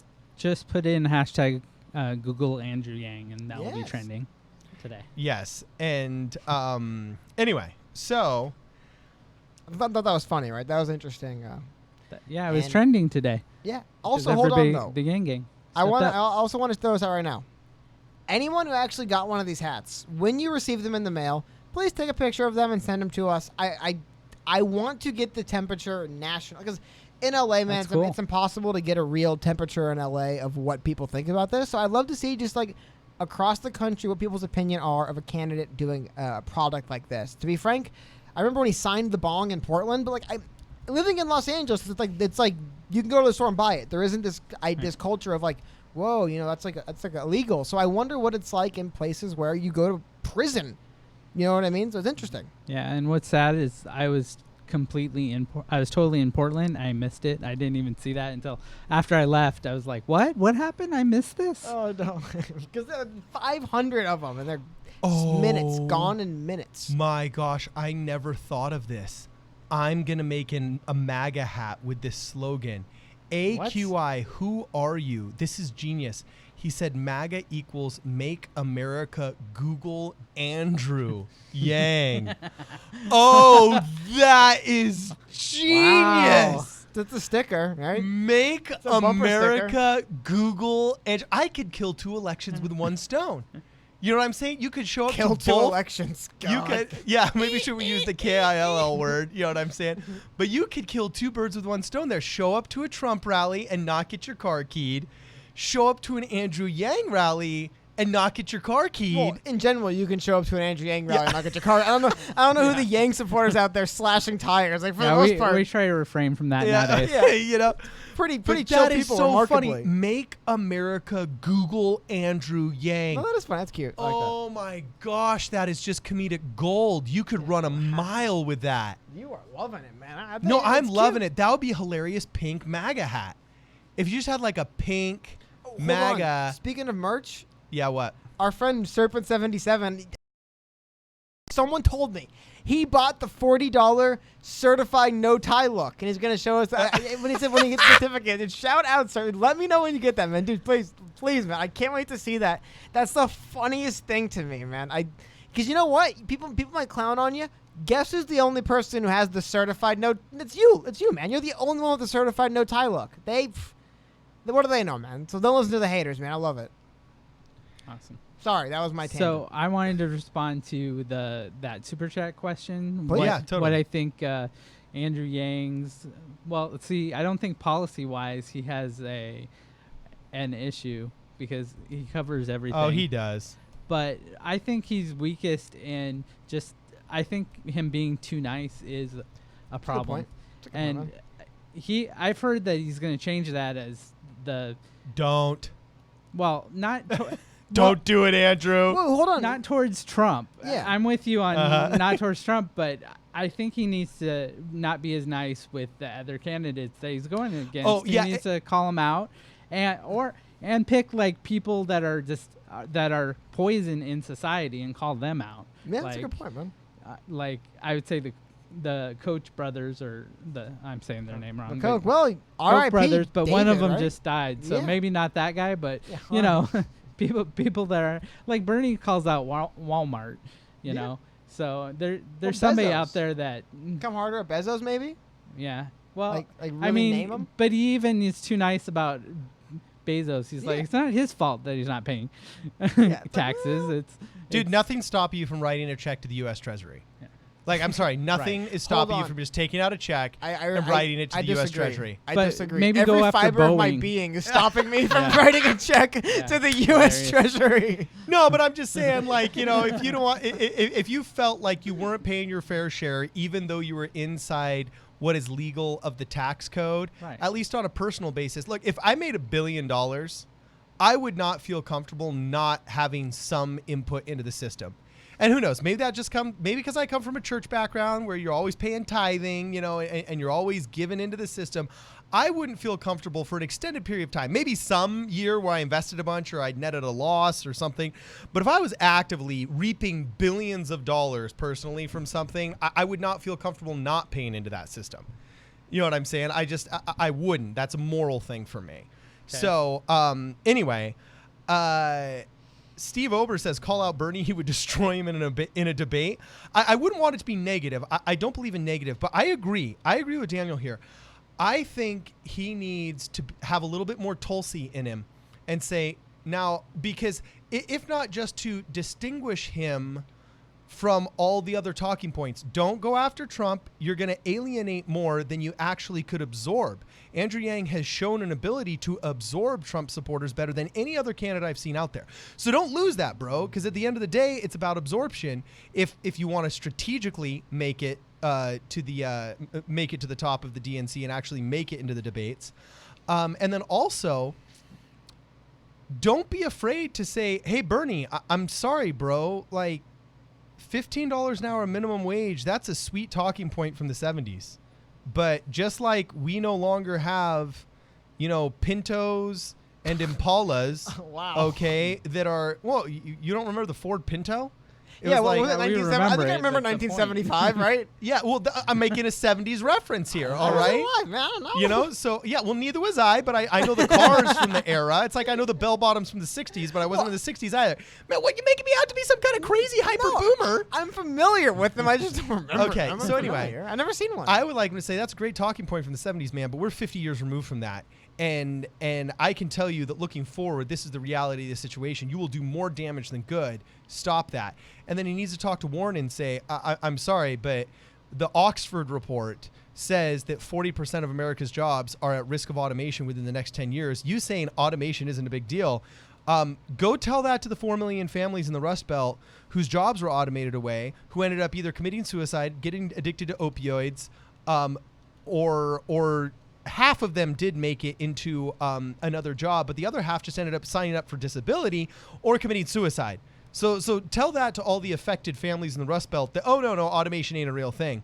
I think he could totally have a Tulsi moment on Warren for her false ideas that are destructive about automation. I think he could have a Tulsi moment on Bernie for the stark difference between $15 minimum wage and UBI. Thank you, D Alpha. Cardin is a boomer at heart, 100%. Thank you for the love and support. Anyway, I think he could have a Tulsi moment against Bernie. And then I think really all the others, he could have a Tulsi moment easily against Kamala, but she kind of covered it already. You know, I think if he could just go out there and effectively show Democrats that there's so much value, and this might be just coming from a spiritual background, there's so much value in repentance, okay? And the ability to recognize one's own flaws, I think, is extremely valuable. And AOC, something I very much respect Alexandria Ocasio-Cortez for, is she read the pulse of her people. And she said in an interview once, I know she doesn't go on any, opposition interviews, and she's only with Friendly Fire Press, which is a criticism I have of hers. But in one of her interviews, she did bring up a really good point. She said, the people in my district always vote Democrat. Yes, it's true when Nancy Pelosi said a Democrat was going to win. However, they don't vote Democrat because they like them. And they don't vote to win. They vote to survive. My people in my district are voting to survive. And I think both parties feel that way. I think most of your rural and your suburban Republicans feel that leftism is a clear and imminent danger to both their physical and financial well-beings. And I think that's a very justified view. So they vote Republican to survive. It doesn't mean they actually like that candidate that's running. They just think the R behind their name is a defense. And there's plenty of Democrats that think that the Republicans, especially in terms of social values, are a threat to their well-being. Therefore, they vote Democrat. But they don't vote Democrat because they like them. So if a Democrat could actually come out and just say, hey, look, this is what we do wrong and we need to fix this. You embody this major flaw. You embody this major flaw within our party. And if we fix it with my idea, I think not only would he convert a ton of internal Democrats to his cause and get lots more than just 3% on these polls, I think others on the other side would see it and think, oh, gosh, maybe I'm softened up. Especially independents, the exhausted majority that he keeps saying he's trying to target. I think a lot of those people would be converted into the Yang Gang. What do you think, Cody? I mean, am I off my rocker here? Daniel? No, that's our consensus, yes. That's our consensus. Hey, I said something consensual. Hey, heard that. No, that's my ringing endorsement. That's funny. Now, Harrison Barnes says, Cardin, those are great points, but does Yang have the BALLS's to call them out? I don't know. He's been such a nice guy for so long. When he came at Trump, holy cow, man, he was just like, yeah, only thing's better than me. It's weighing stuff down because he's so fat. It was like a Scott Steiner promo, dude. It was crazy. Like, he was just on a riff. He was like on a riff. That's what I mean, yeah. He said he was trying to be more like kidding than anything. No, I guess it reminded me of a wrestling promo. Hold on. Question for you guys. So take a look at the screen. Tell me what emotions you would feel if you ran into this situation. So a snack serving robot in China upset with me because I didn't take any Would snacks. you feel bad if the robots gave you a crowning face when you didn't take any snacks? Can you be, my question being, I hate to admit it, but I might. Could you be emotionally manipulated? Exactly. Honestly, I'd be like, wait, what? How's the robot sad with me? I guess I'll take one. Shoot, sorry, little guy. It's like Wall-E. I think they've done studies like with people at retirement homes with robots who have like a kinship with the robot, and it's crazy. Like, I remember something about a study where they would have robots that would blow up mines, and they had to stop the experiment because people felt bad for the robots. Like, there's a emotional connection we form with inanimate objects. Well, what's the crazy. name of that? What's the name of that scientific effect Or where it's like you just see the robot, like, no, that little guy doesn't even know what's happening. He's about to blow up. Don't you stop it. And it just explodes. Oh, damn, that is. It's like, it's too cruel. I think they honestly said that. It's too cruel. I would say one thing that is real, though. When you put a face, like a recognizable human face on something, for some reason, it's like your brain humanizes it immediately. And you're like, oh, no, it's sad. It's a robot. It isn't sad, but you immediately think, oh, no, it's sad. I should take one. That is hilarious to me, the idea. Because I could see that. You kind of go to bond with these little robots, then you're just kind of running it out there. And it's like it doesn't even know what's happening. It's about to explode. And you think it's Wall-E or something. Exactly, man. But I think that's something interesting edge to the automation debate moving forward, though, as far as when we start. Because, there's going to be the giant industrial factory stuff. You remember number 5, I'm Alive? Come on, back in the day. Number 5, I'm Alive, what? Yeah, Boomer, what is it? I don't know. Number 5, I'm Alive, what's that? Yeah, it's a robot movie. He was number 5, and he used to always say, I'm number 5 and I'm alive. No, I don't remember that, dog. Dang it. I'm looking it up right now. Johnny 5. Short Circuit. The movie Short Circuit. Oh, Short Circuit. Oh, my gosh. I watched that in my grandmother's basement when I was like 5 years old. See, I knew you Oh, I am digging deep. I could not quote a movie from that if I remember. I just remember that the opening scenes were like him digging up little pieces and he got like a 9-volt battery. Okay, whatevs. I think they had like 3 different movies with him or something. That is everyone in the chat's just like, yeah, short. A lot of short shout-outs to Short Circuit. I've never seen it. I've heard of it. But I forgot about chat's Short loving Circuit. it. So, again, though, like I said, man, if this little robot came up to me and started crying because I didn't take a little snack, I'd take one. Well, I was trying to remember in Ex Machina, and maybe the chat can help me out here because the chat is uber intelligent.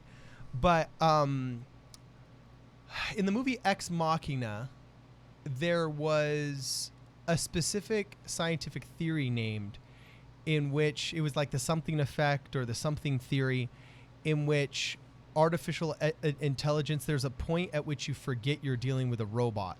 And there's a certain threshold that is reached where if the robot's programmed well enough or acts like it empathizes well enough that it forgets that you forget that it's a robot, and there's that specific threshold that is reached. The uncanny valley. You're like Yes. past the uncanny valley. Is that what you're talking about? Is that what it's called? Well, Yeah, the uncanny valley is where the robot creeps you out because it's not human enough. So But it's like that mixture of being so human looking it almost looks real, but just off enough where you could tell it's not quite. Well, I Right. mean, if we're going to get into movies about this stuff, for example, they've done the movies recently. There was the Joaquin Phoenix film Her, where the guy falls in love with his iPhone OS, it's like Siri. Okay.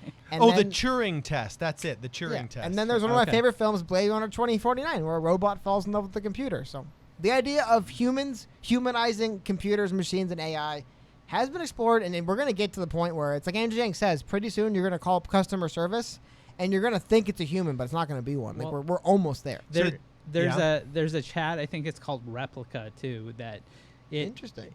That you can have it replicate like a real human being, and it helps people get through like loved ones that have passed away. They like talk like them or something like that, so Whoa. that you try to heal from like this past relationship.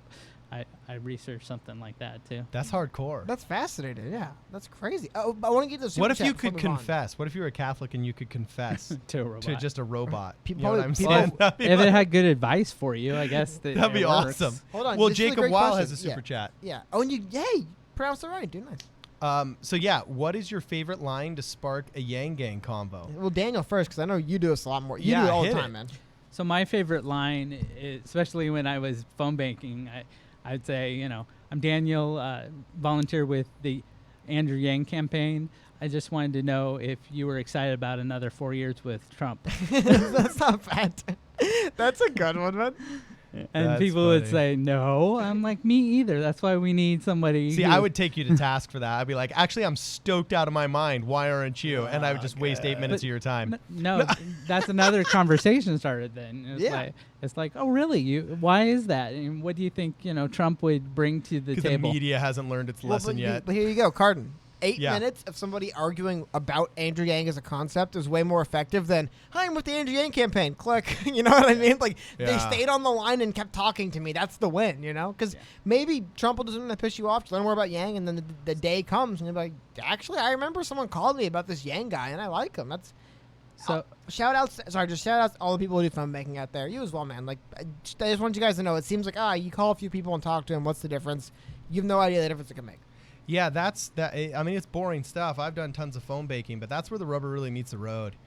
And if Andrew Yang's going to get more pub, especially in these scientific polls, the phone banking, there's a reason right now when people ask like what can we do to help, that phone banking is still number one up on the list, because there's no, you know what I'm saying, there's no substitute for it. You actually just reminded me that we had that super chat a long time ago. By the way, we have 2 more if you want to get to those. in a Oh minute. gosh, wait, what are the 2 more? Hit it. Jacob- We do. You're right. Jacob Weil saying ALS or owls as AI nears human intelligence. What do we do? It's a good question. What Well, do we it do? depends on what things. Like some things I look forward to. Well, and just quickly, I'll get to this. Matthew Dominguez. It's a good point, Matt.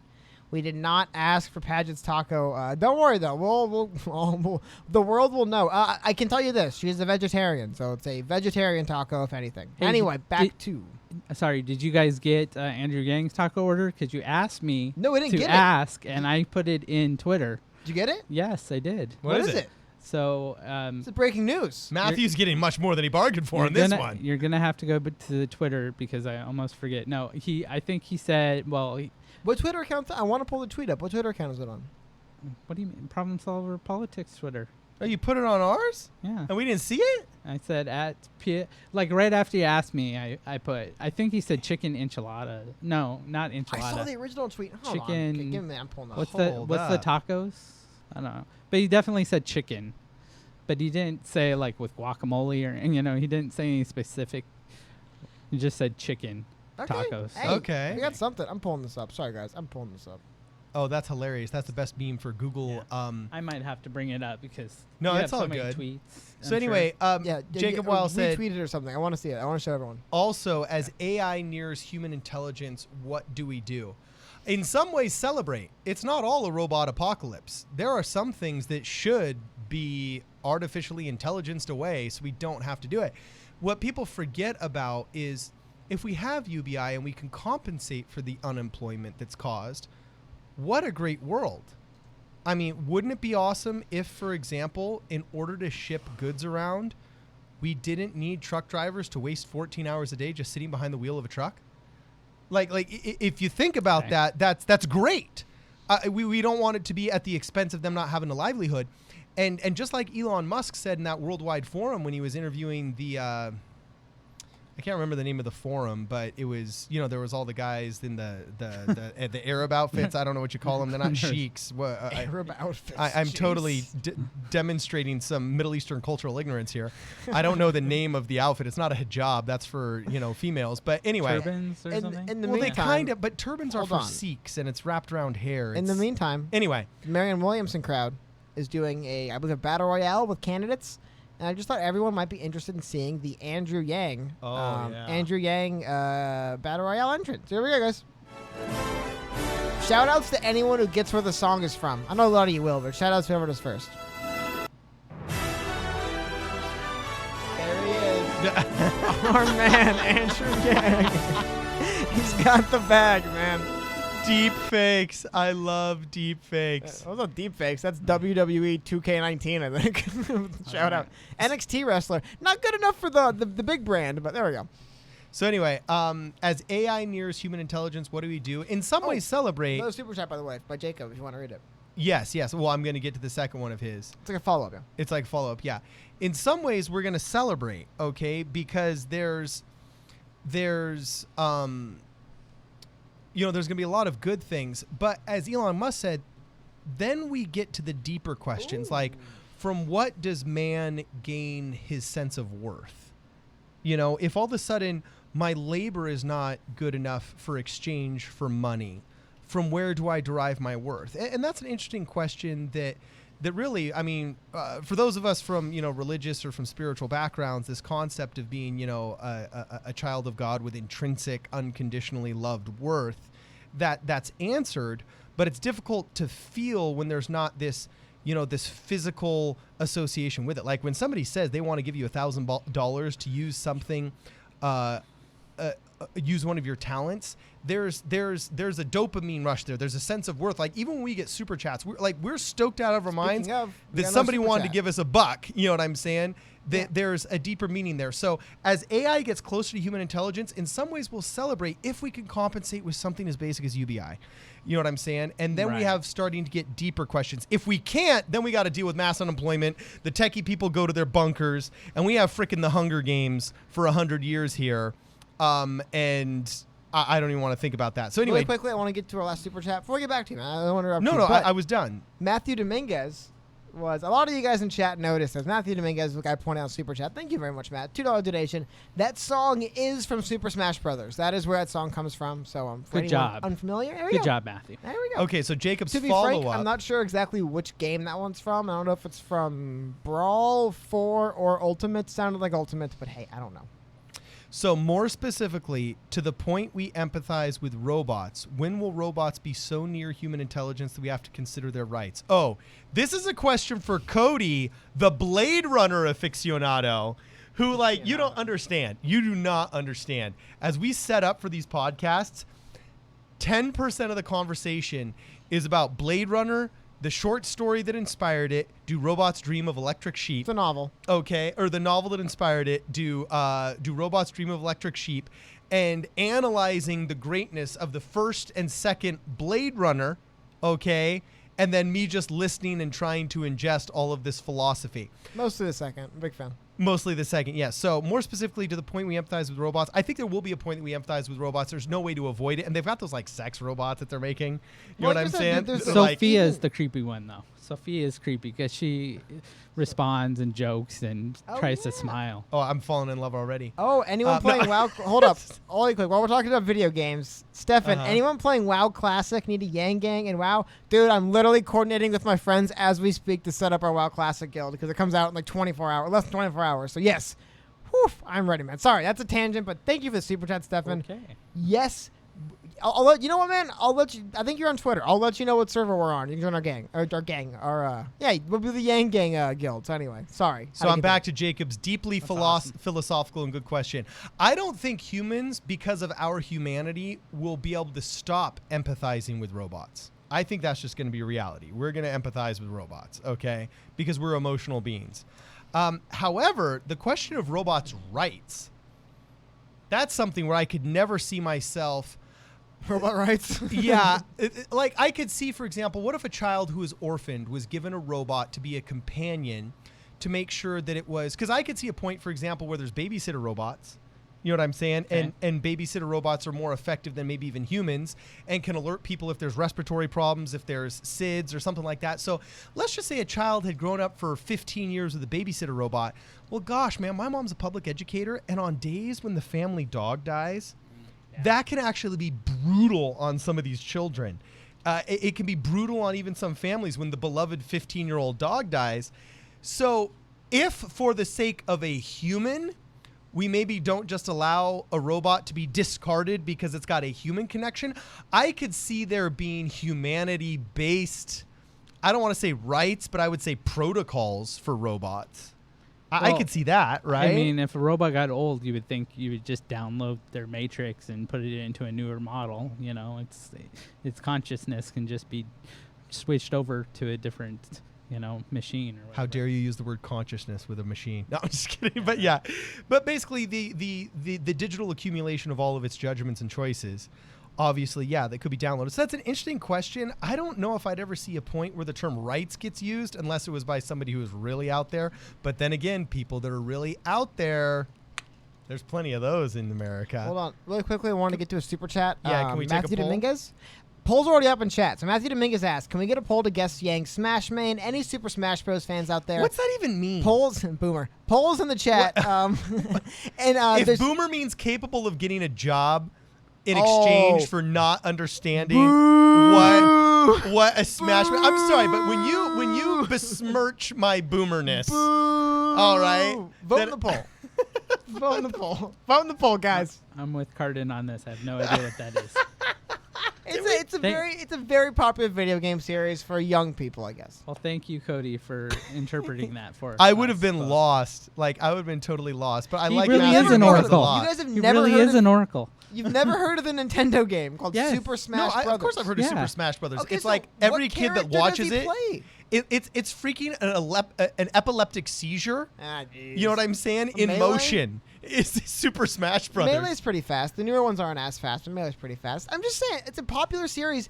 Everyone plays it. You know what? Fine. Next time we do this, I'm bringing my Switch and we're playing Smash Bros. Awesome. So you guys can see We just power. hang out and play video games all day. Yeah. Oh, Alyssa Monet Mason just threw me some serious shade saying boo. Uh-oh. And so did Victor Olivares and so did Kariyoshi 1. Look at the chat. Oh my tournament. gosh, Matthew Dominguez just called me a boomer. Oh, I'm getting dogged. Shanna Owens, Well, I guess- Nabbity Babbity, Victor Olivares. I Dude, guess it I applies just to me, I've too. never been dogged harder.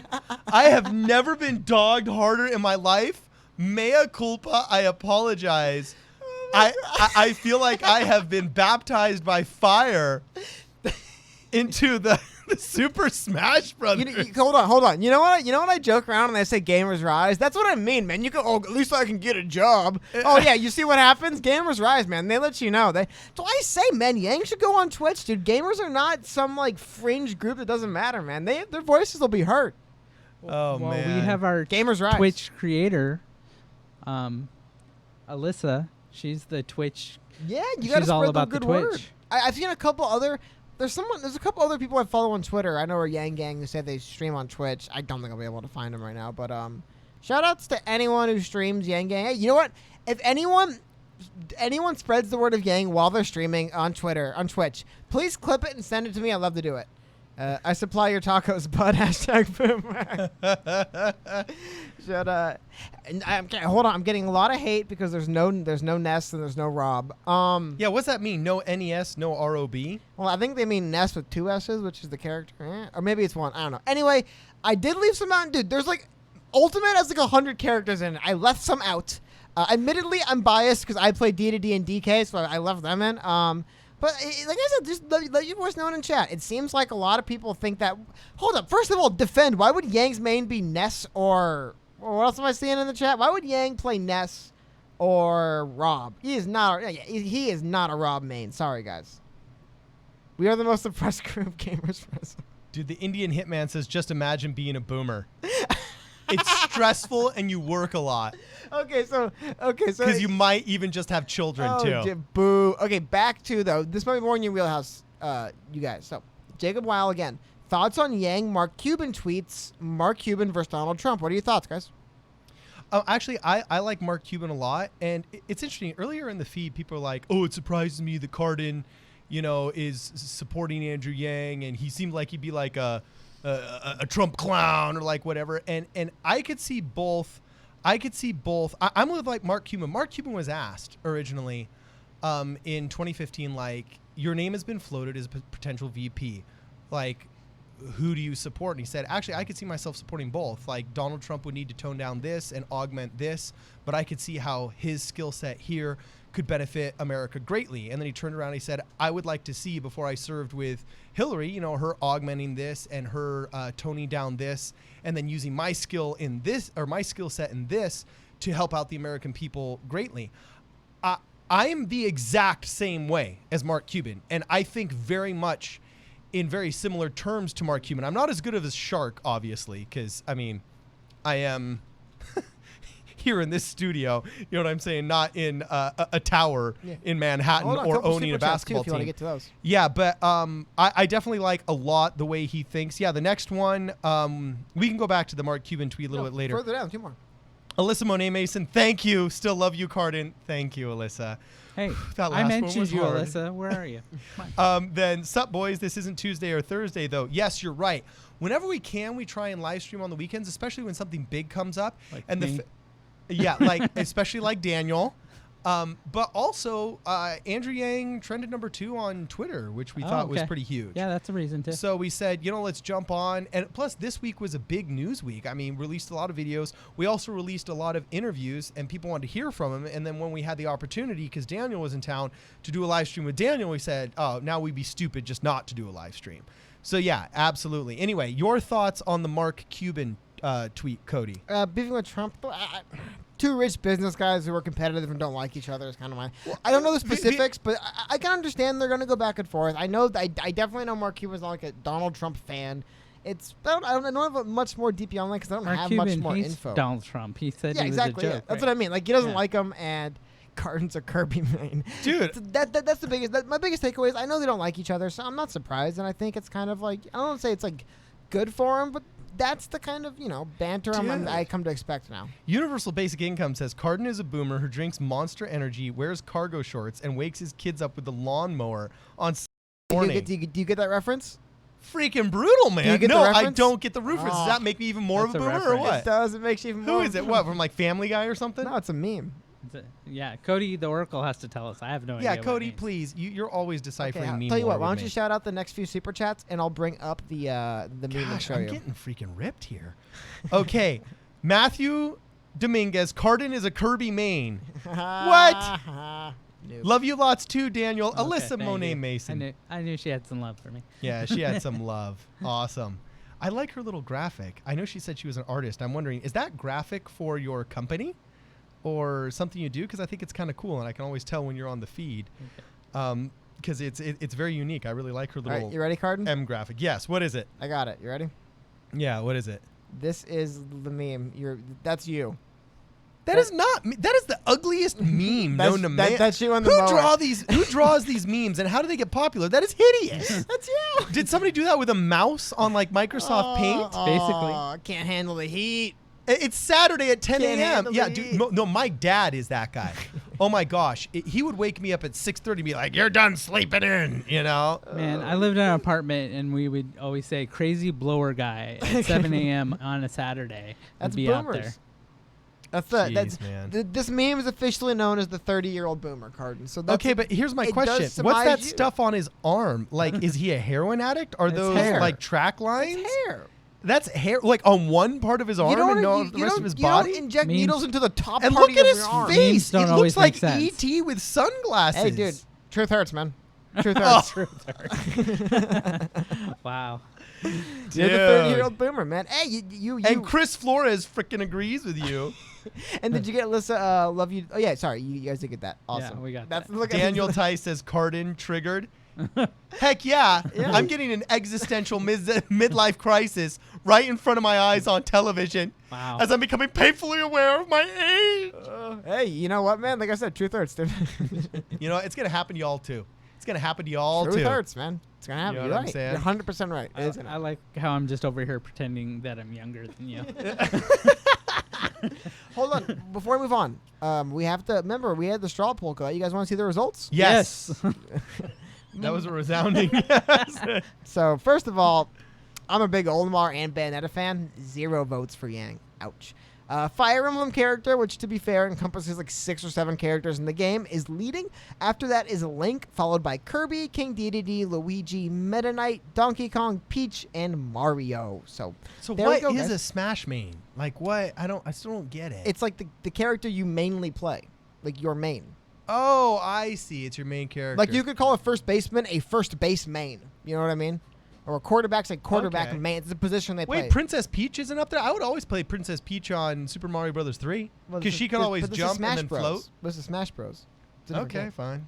Alyssa Monet Mason says, "Yep, the purple M is like my personal brand logo. I love it. Shout out Super to you. cool. Shout out." And Jacob Weil says, "I made a Twitter for the first time for Yang Sug hashtags. I think he meant to say sup hashtags. Suggest hashtags. Oh, suggest hashtags.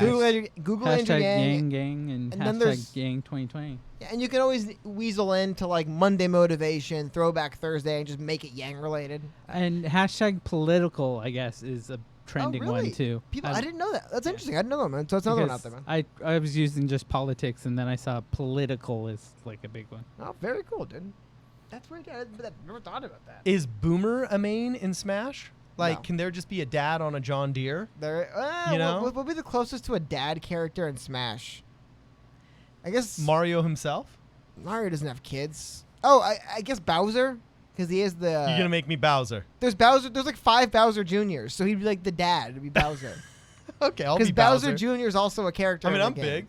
I'll be Bowser. And technically, so you could be Bowser or help me out, chat. What are that? I wanted to get into another straw poll, but let me know, chat. What is the most boomer Smash character? What is the most Boomer Smash character? It's tough. It is tough. Yeah, that sounds like a tough one, right? You know, it might no have idea to be Bowser. Is Wario a what you're boomer? even I don't talking know. about. Yeah. Who else is boomer? Wario, yeah. Yeah.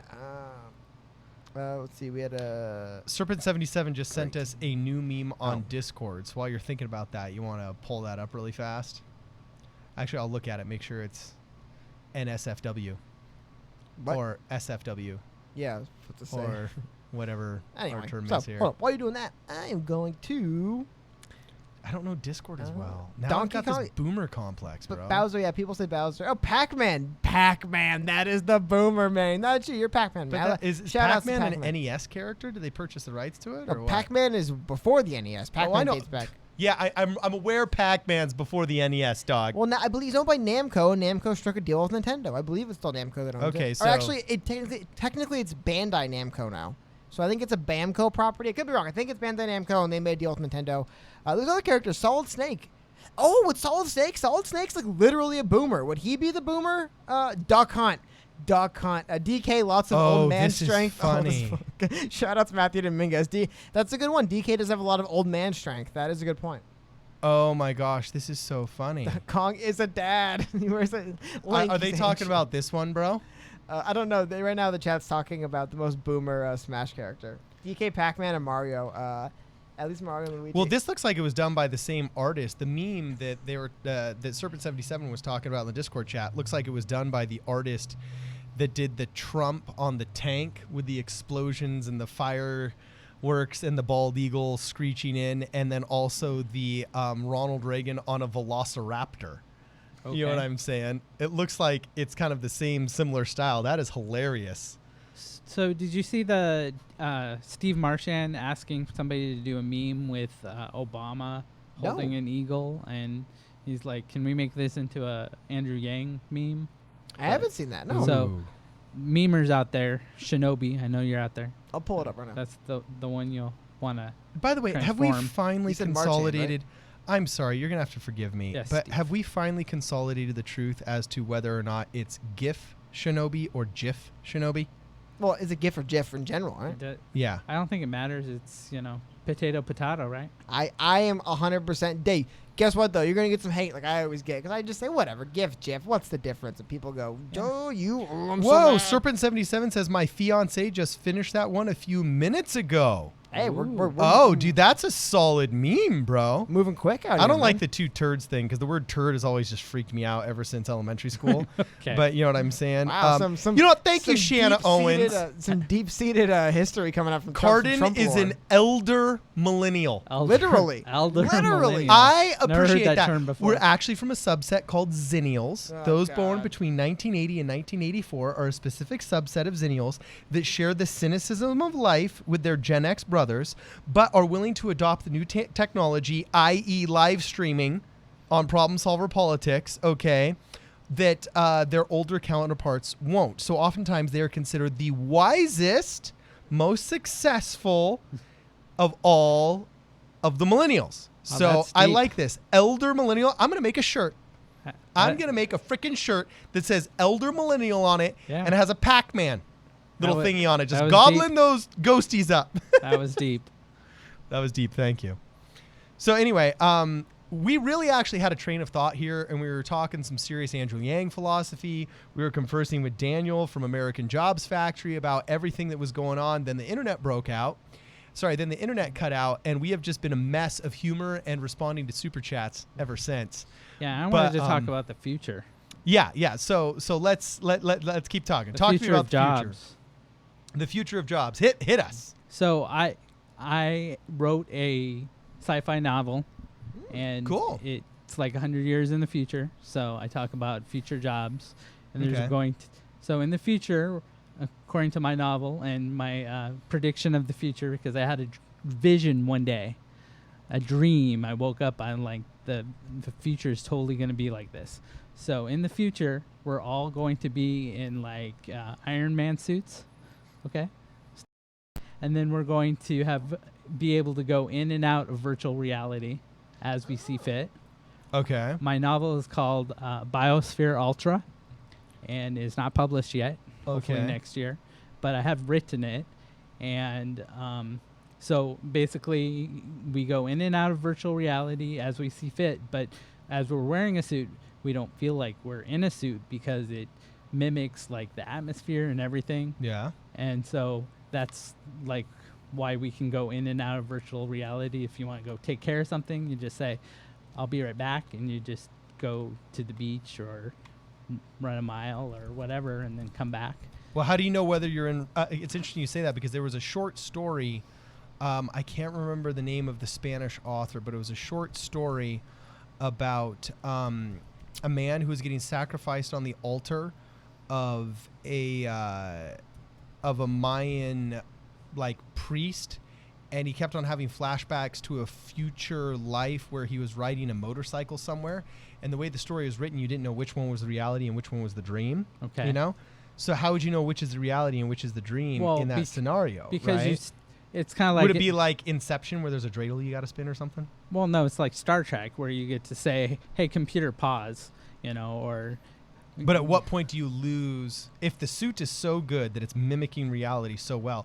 At what point do you lose the ability to understand which is reality? Because Videodrome brings up that great quote that Cody likes. You got to understand, you need to hang out here when we're setting up, because Cody basically talks to me about weird and obscure science fiction movies from the 80s. Okay.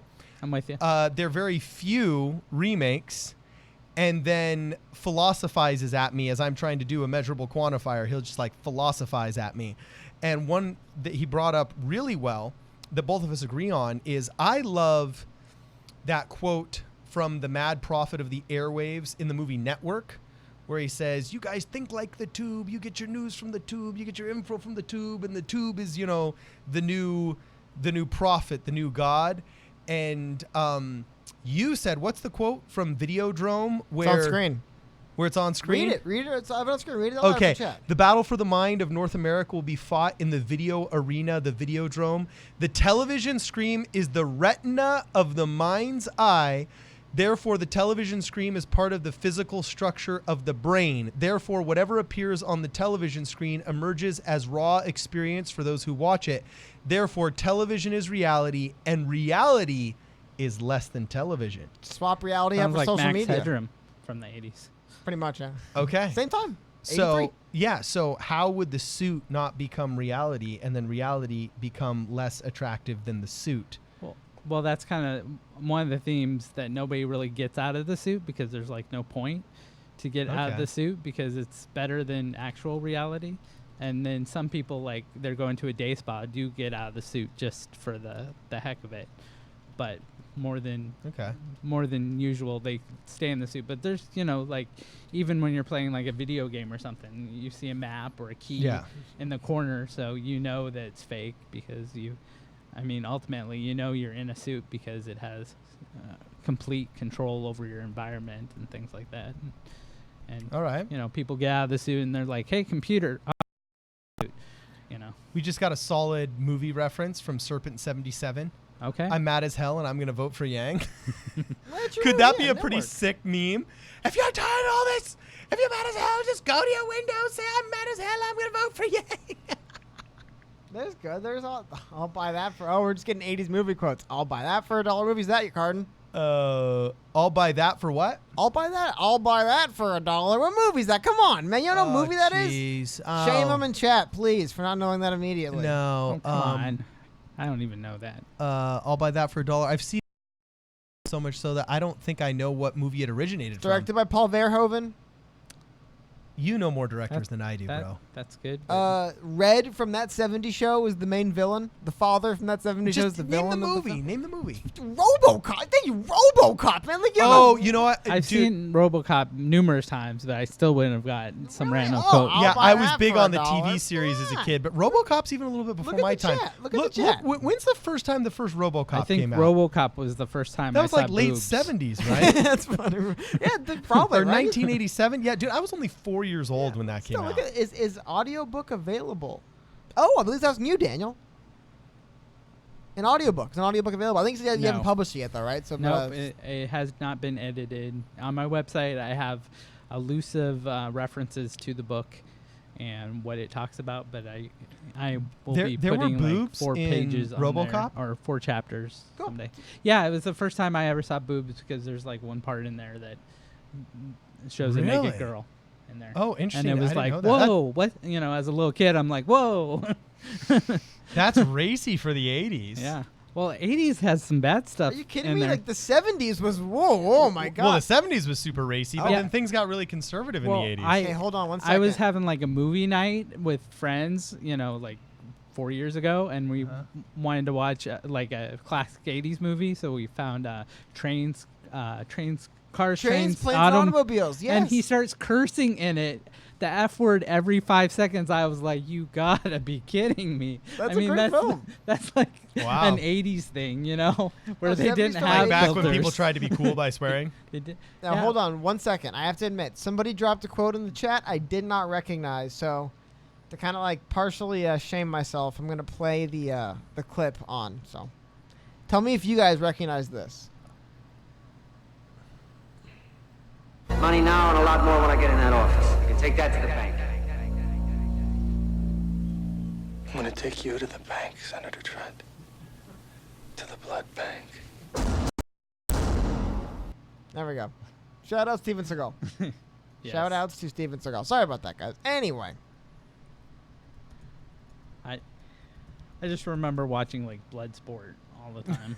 Dude, I look back at just what television, like honestly, it's sometimes easier for me to watch 60s and 70s stuff done on film than the VHS stuff done. Like, but there is an aesthetic to it that I really like. Like this will totally date me.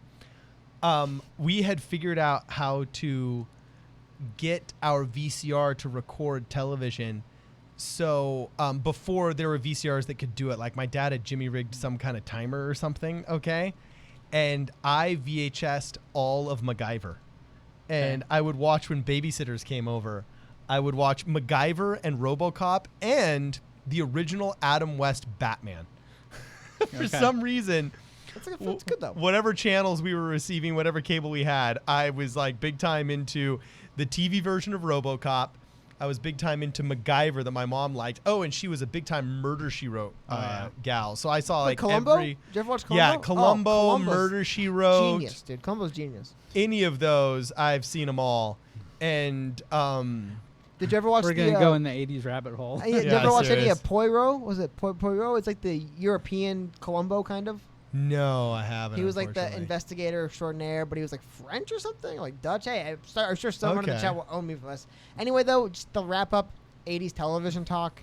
Yeah. Miami Vice was the best 80s TV show, so we'll just wrap it up there and move on. Okay, keep going. Anyway, super chat us your questions, guys.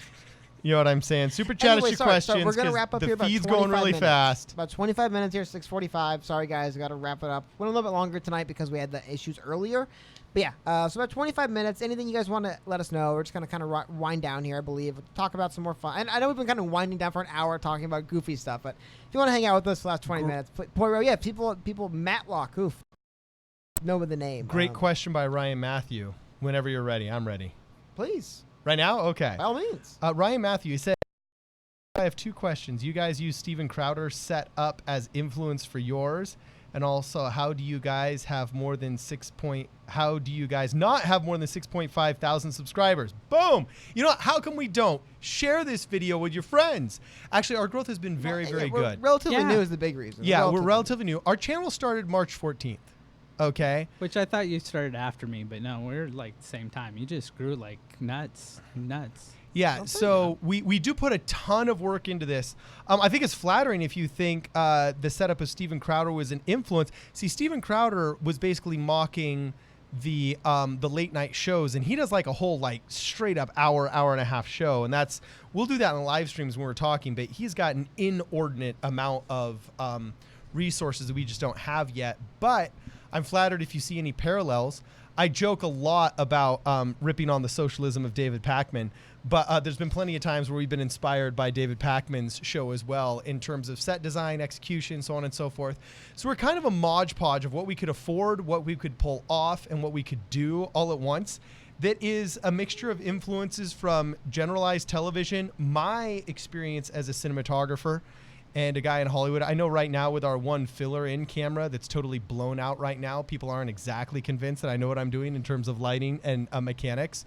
But with a limited amount of equipment we actually have pulled off a lot here, and it's flattering if people are asking if we were influenced indeed by Steven Crowder or David Pakman's productions. Ooh, one more thing. Because the production value of those YouTube channels is very high, and we appreciate that. What? Sorry, after you finish your thought, I have something I want to bring up. No, bring it up. Someone actually reached out to me on Twitter earlier today as well.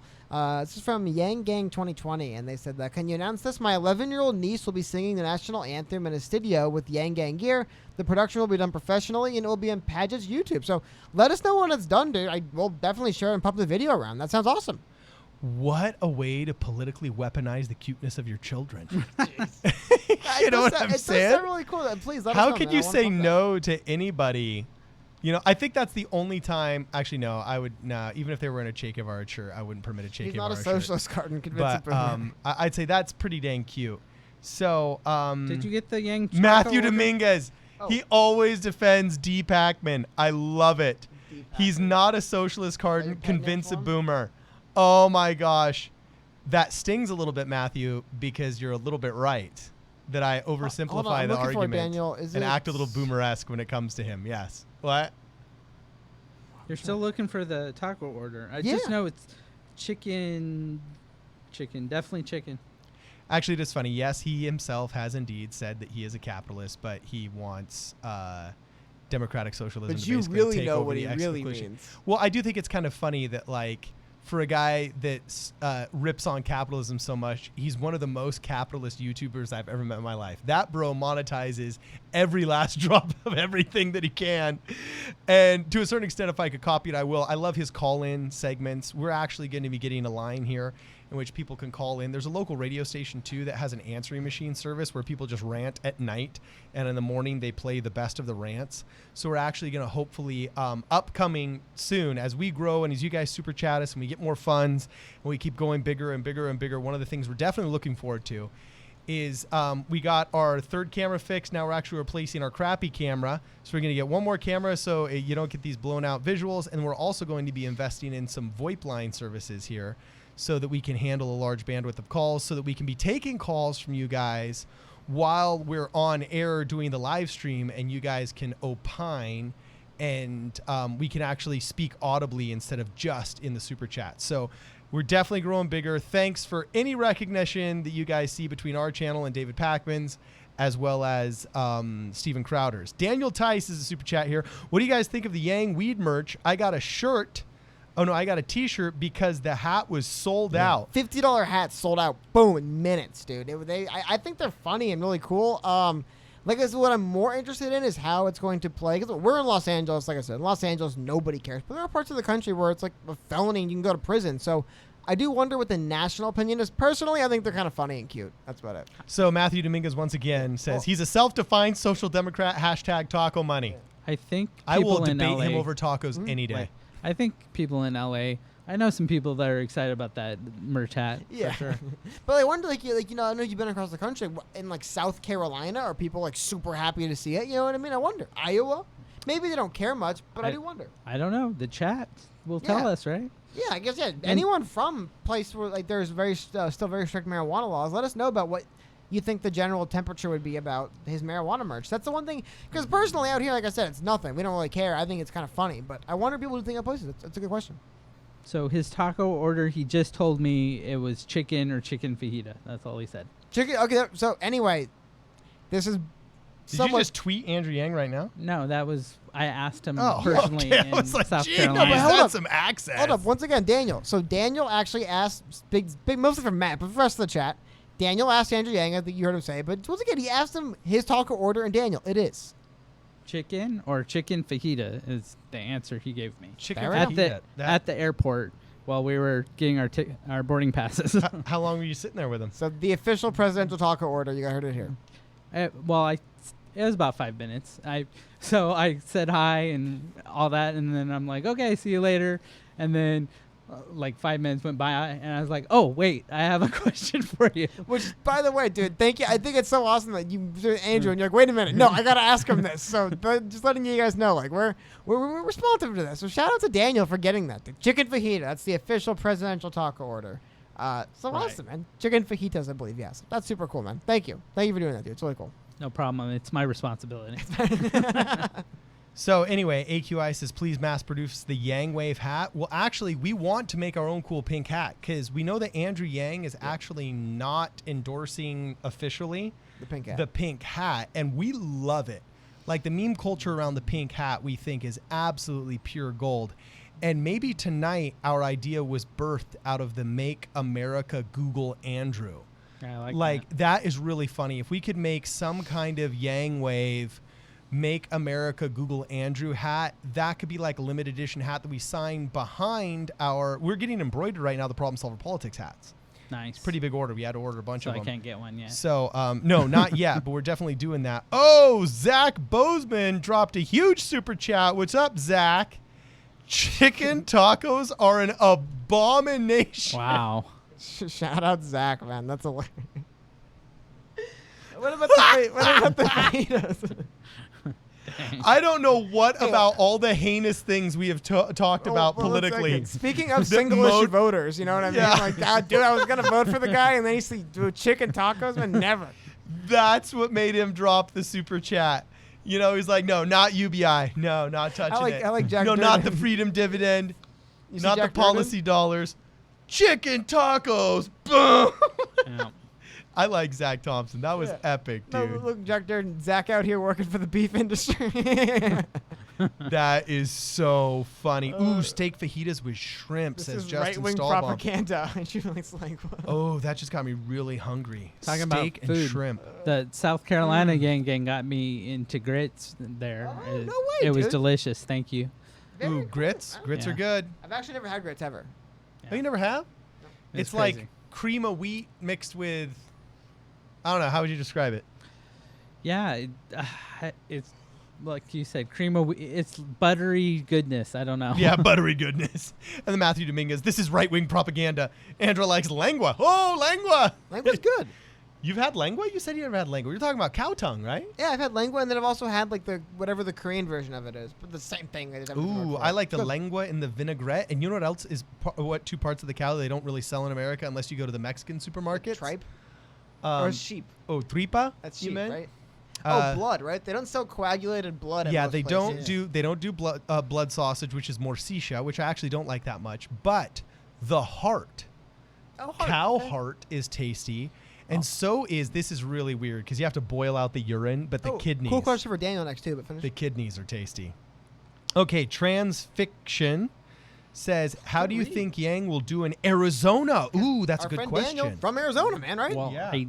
I have not heard of a big Yang movement in Arizona yet. I've tried to get my connections excited, but they're too busy. And I know there's a Phoenix Yang gang, but I haven't seen like them doing a lot of stuff. So I don't think, as of now, I don't have a lot of hope for Arizona, but maybe that would pick up in the future. The more money I have, I can, plug in some connections. But that's true. So make sure you guys subscribe to Daniel, man. You know what I'm hold saying? on, really quick. I'm going to post the link to his website, and I'll post the link to his YouTube channel on top. Yeah, so Al Pastor Tacos for the win. That's really funny. My favorite. My You know what? personal favorite. Actually, you know what I'll do is, Cody, we have to figure out if there's going to be some kind of, maybe we'll just sell a bunch of limited edition pink hats to fund this kind of event or something like that. Pink PSP hats, I guess. But yeah, pink PSP hats. There's a really good taco lady that, like seriously, there's this woman. It's a side gig. Her whole family's in it, but they go out and they do 2 parties a weekend, and it's only a couple $100. But she shows up and she'll just cook for whatever party you have, and they've welded this awesome steel, like big griddle thing that's like literally what you would see in Denny's, but portable. And it's this amazing little, not a food truck, but this like mini taco stand on wheels. And she'll just show up to a park where you're going to have your party, and then anybody can order whatever they want, and all the materials and all the food, it's all covered for a flat rate and whatnot. We should, just because tacos, like Matthew Dominguez has started a trend here. Tacos and what you order on your tacos has become such a thing. Maybe we should have some kind of problem solver politics event in some park here where just like we all just have a bunch of tacos. Hey, never let anyone tell you one person can't make a movement, huh? Yeah. Food is important for any movement. Exactly. Oh, that's funny. That didn't mean to be a pun either. Yeah. So anyway, I'm so interested that Arizona, you don't notice more movement because there's a lot of Mormons in northern Arizona, and Mormons are all about taking care of the poor. And there's been wild reception I don't for have UBI. the Mormon connection like you do, but You don't? Well, I feel more. I feel more hopeful about Alaska because Yang talks about it all the time, and I was just on a radio show in Alaska, and I think there's some hidden people there that are gonna come to, especially as I post more stuff about Alaska because I was there twice now. So anyway, but I also wanted to put a shout out for, I forget the guy, but I did an interview with a guy in Atlanta, Georgia, who was doing pink hats.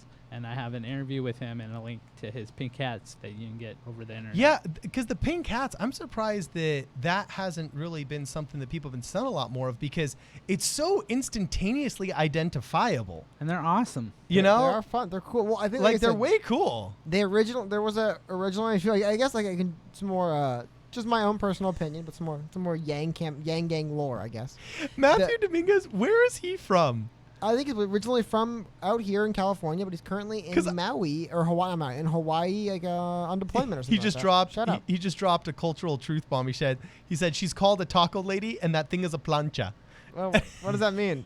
A plancha in Spanish, it means like what you iron your food with. Oh, cool. But really, any piece of flat metal that's used to heat something is called a plancha.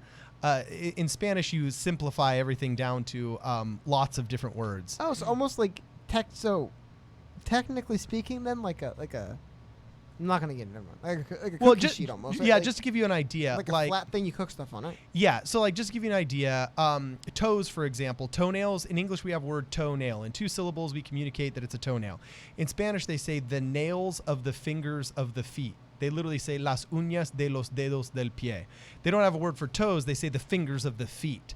And so it makes it lengthy in terms of wording. So like, for example, the Book of Mormon is like 640 pages in Spanish, while it's only like 450 in English. So it makes translation very lengthy, but it makes learning the language very easy because you don't have to command a vocabulary of as many words. You just have to say the fingers of the feet. So you literally say, instead of saying my toenail hurts, which is 4 syllables, you say me duelen las uñas de los dedos del pie. So you literally say, they are hurting me, the nails of the fingers of the feet. So it's kind of tricky in terms of... wow, Spanish lesson. Yeah, but it's kind of cool. So anyway, plancha, there's like 7 different words for plancha. It can mean plancha like planchar your ropa, which means like you gotta iron your clothes. It can mean a plancha as in like a large cooking bin. But then also they'll use plancha like mechanics will when they have to like brand something. They'll call that a plancha too. So it's pretty cool. It's pretty rad. So anyway, thank you, Matthew. Like I said, go on, another super chat if you want to read it out. Oh, another one? Yeah, from Stefan. Oh, Cardin, come to SD for good tacos, man. San Diego, I hope he's assuming. And San Diego does have good tacos. South Dakota, right? Or South Dakota, yeah. Come to South Dakota for great tacos. Smells like petroleum. You know, especially the ones nearby the border. They have those tacos you mentioned. They're so good. They gave me an orgasm. It's called a foodgasm. Oh, another super chat. Another super chat. It's kind of funny. Stefan just said about a food orgasm. I actually did a commercial for a restaurant in New York where it was called the Foodgasm commercial, and there was an actress that had to pretend that the food was so good that it was really funny. Okay, well, so anyway, my favorite Mexican food, just to push out there, is anything with mole sauce. I'm all about you're a mole mole guy. Mole sauce. Ooh, made by the nuns in northern Mexico. That mole. I'm not a mole guy myself. Well, I'm especially enchiladas with mole sauce. Oh, yeah. Oh, really? Yeah. Oh, wow, that's interesting. Would love if you read my idea in chat. I would stamp Google Andrew Yang on each bill. Ooh. Oh. Yeah, you're talking about developing a stamp for a dollar bill. Now, technically, you're not allowed to deface dollar bills, but you are allowed to personalize. They do the Where's George stamp. Yeah, and so there's this loophole in what you are not allowed to do on dollar bills. First of all, that's my favorite thing about bureaucracy ever. Of course, you can't deface a dollar bill, but yeah, you can personalize. Like, what do either of those words mean? Yeah. Personalize. You may put a leash on. This is crazy. What does it mean? So that would be interesting. And that is some guerrilla marketing, putting on a dollar bill to Google Andrew Yang, hashtag secure the bag, hashtag universal basic income, hashtag where's the other 999 of these? You know what I'm saying? Oh, that's a cool one. Yeah, where's the other 999 of these? Oh, and then a really quick question for Daniel. What kind of mole, man? Do you like the chicken or chocolate mole? Or the other one? But I only thought there was chocolate mole. There's chicken mole? I don't chocolate. So I thought mole meant chocolate. It's a chocolate mole. It is.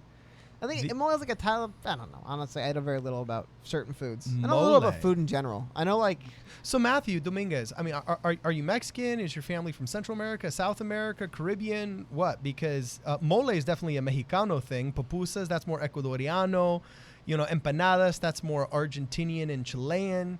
You know, this guy seems to know his Mexican food really, really well. Well, I'm from Tucson, so we got, different Tucson mole.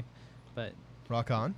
Priya Suiza comes to mind. I like their chicken chicken enchilada mole. So. Oh, he said no, they're the same. Oh, they're the same. Okay, cool. Awesome. Nah, they're the same. Great. Thank you for clarifying that, Matthew. So anyway, by the way, so what's Matthew do? He's stationed somewhere? Is he in the military? You in the military? So, yeah. I hope we're out in the guy. No, I think he's told us before. Yeah. I believe he's stationed in Hawaii. Okay. So Corrales wants the Yang. Costa Rica. Oh, but I'm from L.A. Oh, he's in Costa Rica? I thought he was in Hawaii. I don't know. Either way, shout out Matthew, dude. Rock on. The rest of the idea is in the chat. It was too money.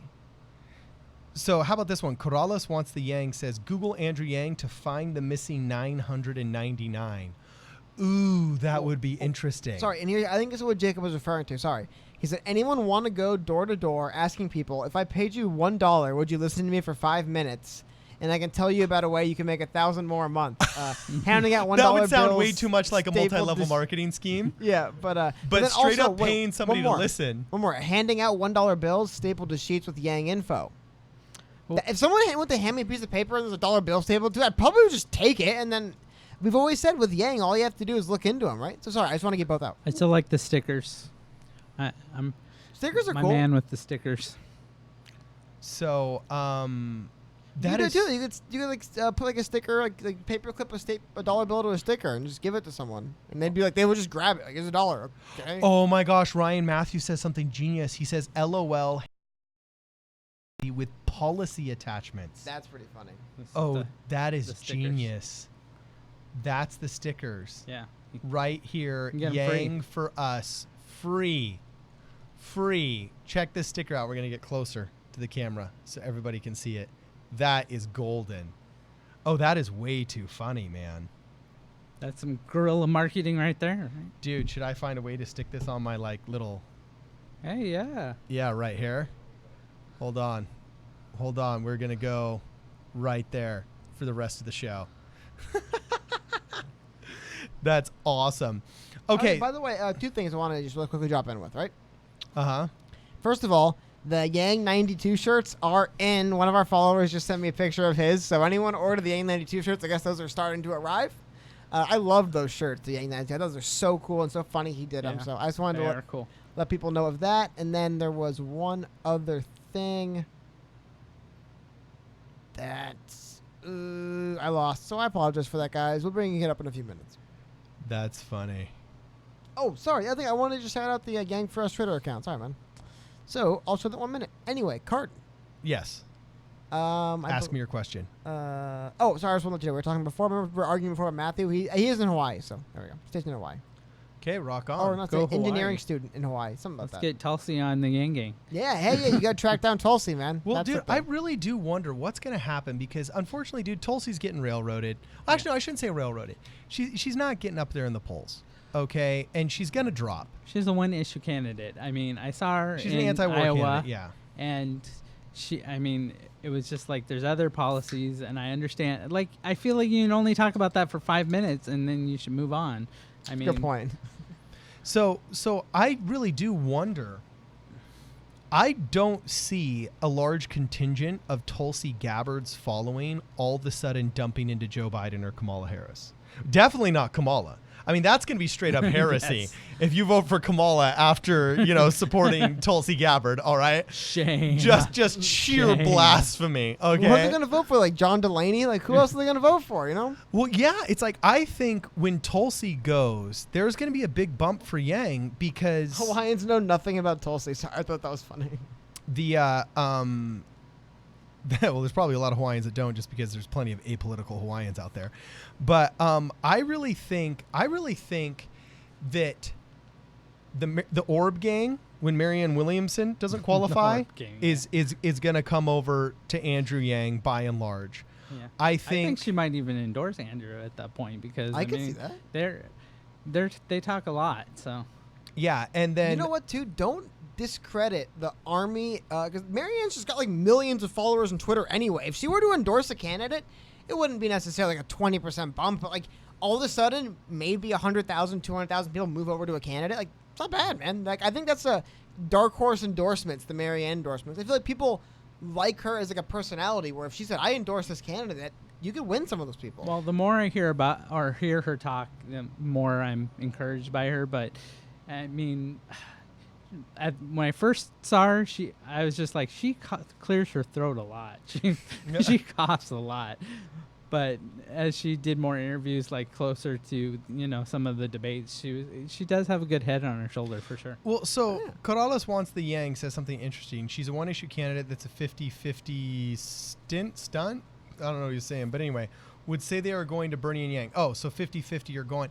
I'm curious how many people would get absorbed into the Bernie camp or would go into the Yang camp.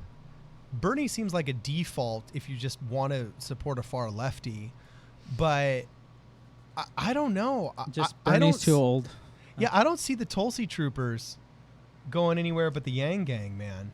I don't see that, and I don't see the Orb Gang going anywhere other than the Yang Gang, unless, of course, you know, something were to happen to Andrew Yang and he didn't make it. Then it just becomes party tribalism. You vote for the Democrat.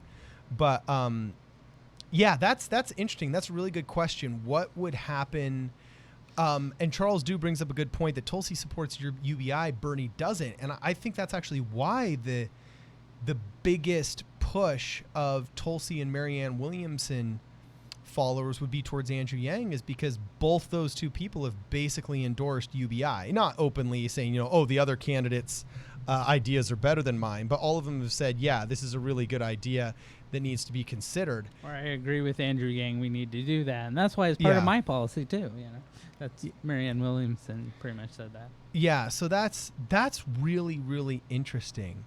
I'm actually going to be thinking about that one for a while, but that's the way I see it going. So, gosh, we're already over time, are we not? The network's going to cut us. But well, it's been a pleasure, guys. Yeah, well, thank you, babe. Again, I got a jam. Shout outs to Daniel for joining us, American Jobs Factory. I'm going to go through, and once again, they're in the chat, but I'll post them again, just links where you can find them. If you're unfamiliar, he does actually a lot of really cool work of following, like, around. I don't say following around, but he goes to where Andrew is a lot, and you can get a lot of really cool kind of, like, behind the scenes is actually, I guess, a good way to put it. That's what I'm going with. Yeah, exactly. Behind the scenes look at the Yang campaign. So I'm going to have the info to his YouTube and his website down in the chat if you want to check him out more. And, yeah, sure. And Carden and Daniel, what's up, guys? Yeah, that's it, man. So anyway, if you haven't commented yet, please throw in a comment. If you've just been enjoying the ride, even if you're saying goodbye, make sure you comment. Make sure you like this video. It really helps that independent political talk get out there. If you guys haven't subscribed yet to the channel, please make sure you subscribe. Let us know where you're coming from. You know, even if you're just like a first-time commenter or whatever, just say, hey, this is who I am. This is what part of the camp of the political sphere I came from before I, you know, upped into the Yang Gang and so on and so forth. Let us know your thoughts. Every Tuesday and Thursday we live stream, so make sure you check out Tuesdays and Thursdays. Today was a good chance for us to live stream when sometimes we don't have an opportunity to, but check us out Tuesdays and Thursdays, and we do post daily all kinds of other events and news and commentary and analysis on the political sphere. This is Problem Solver Politics. See you guys next time. Fade to black.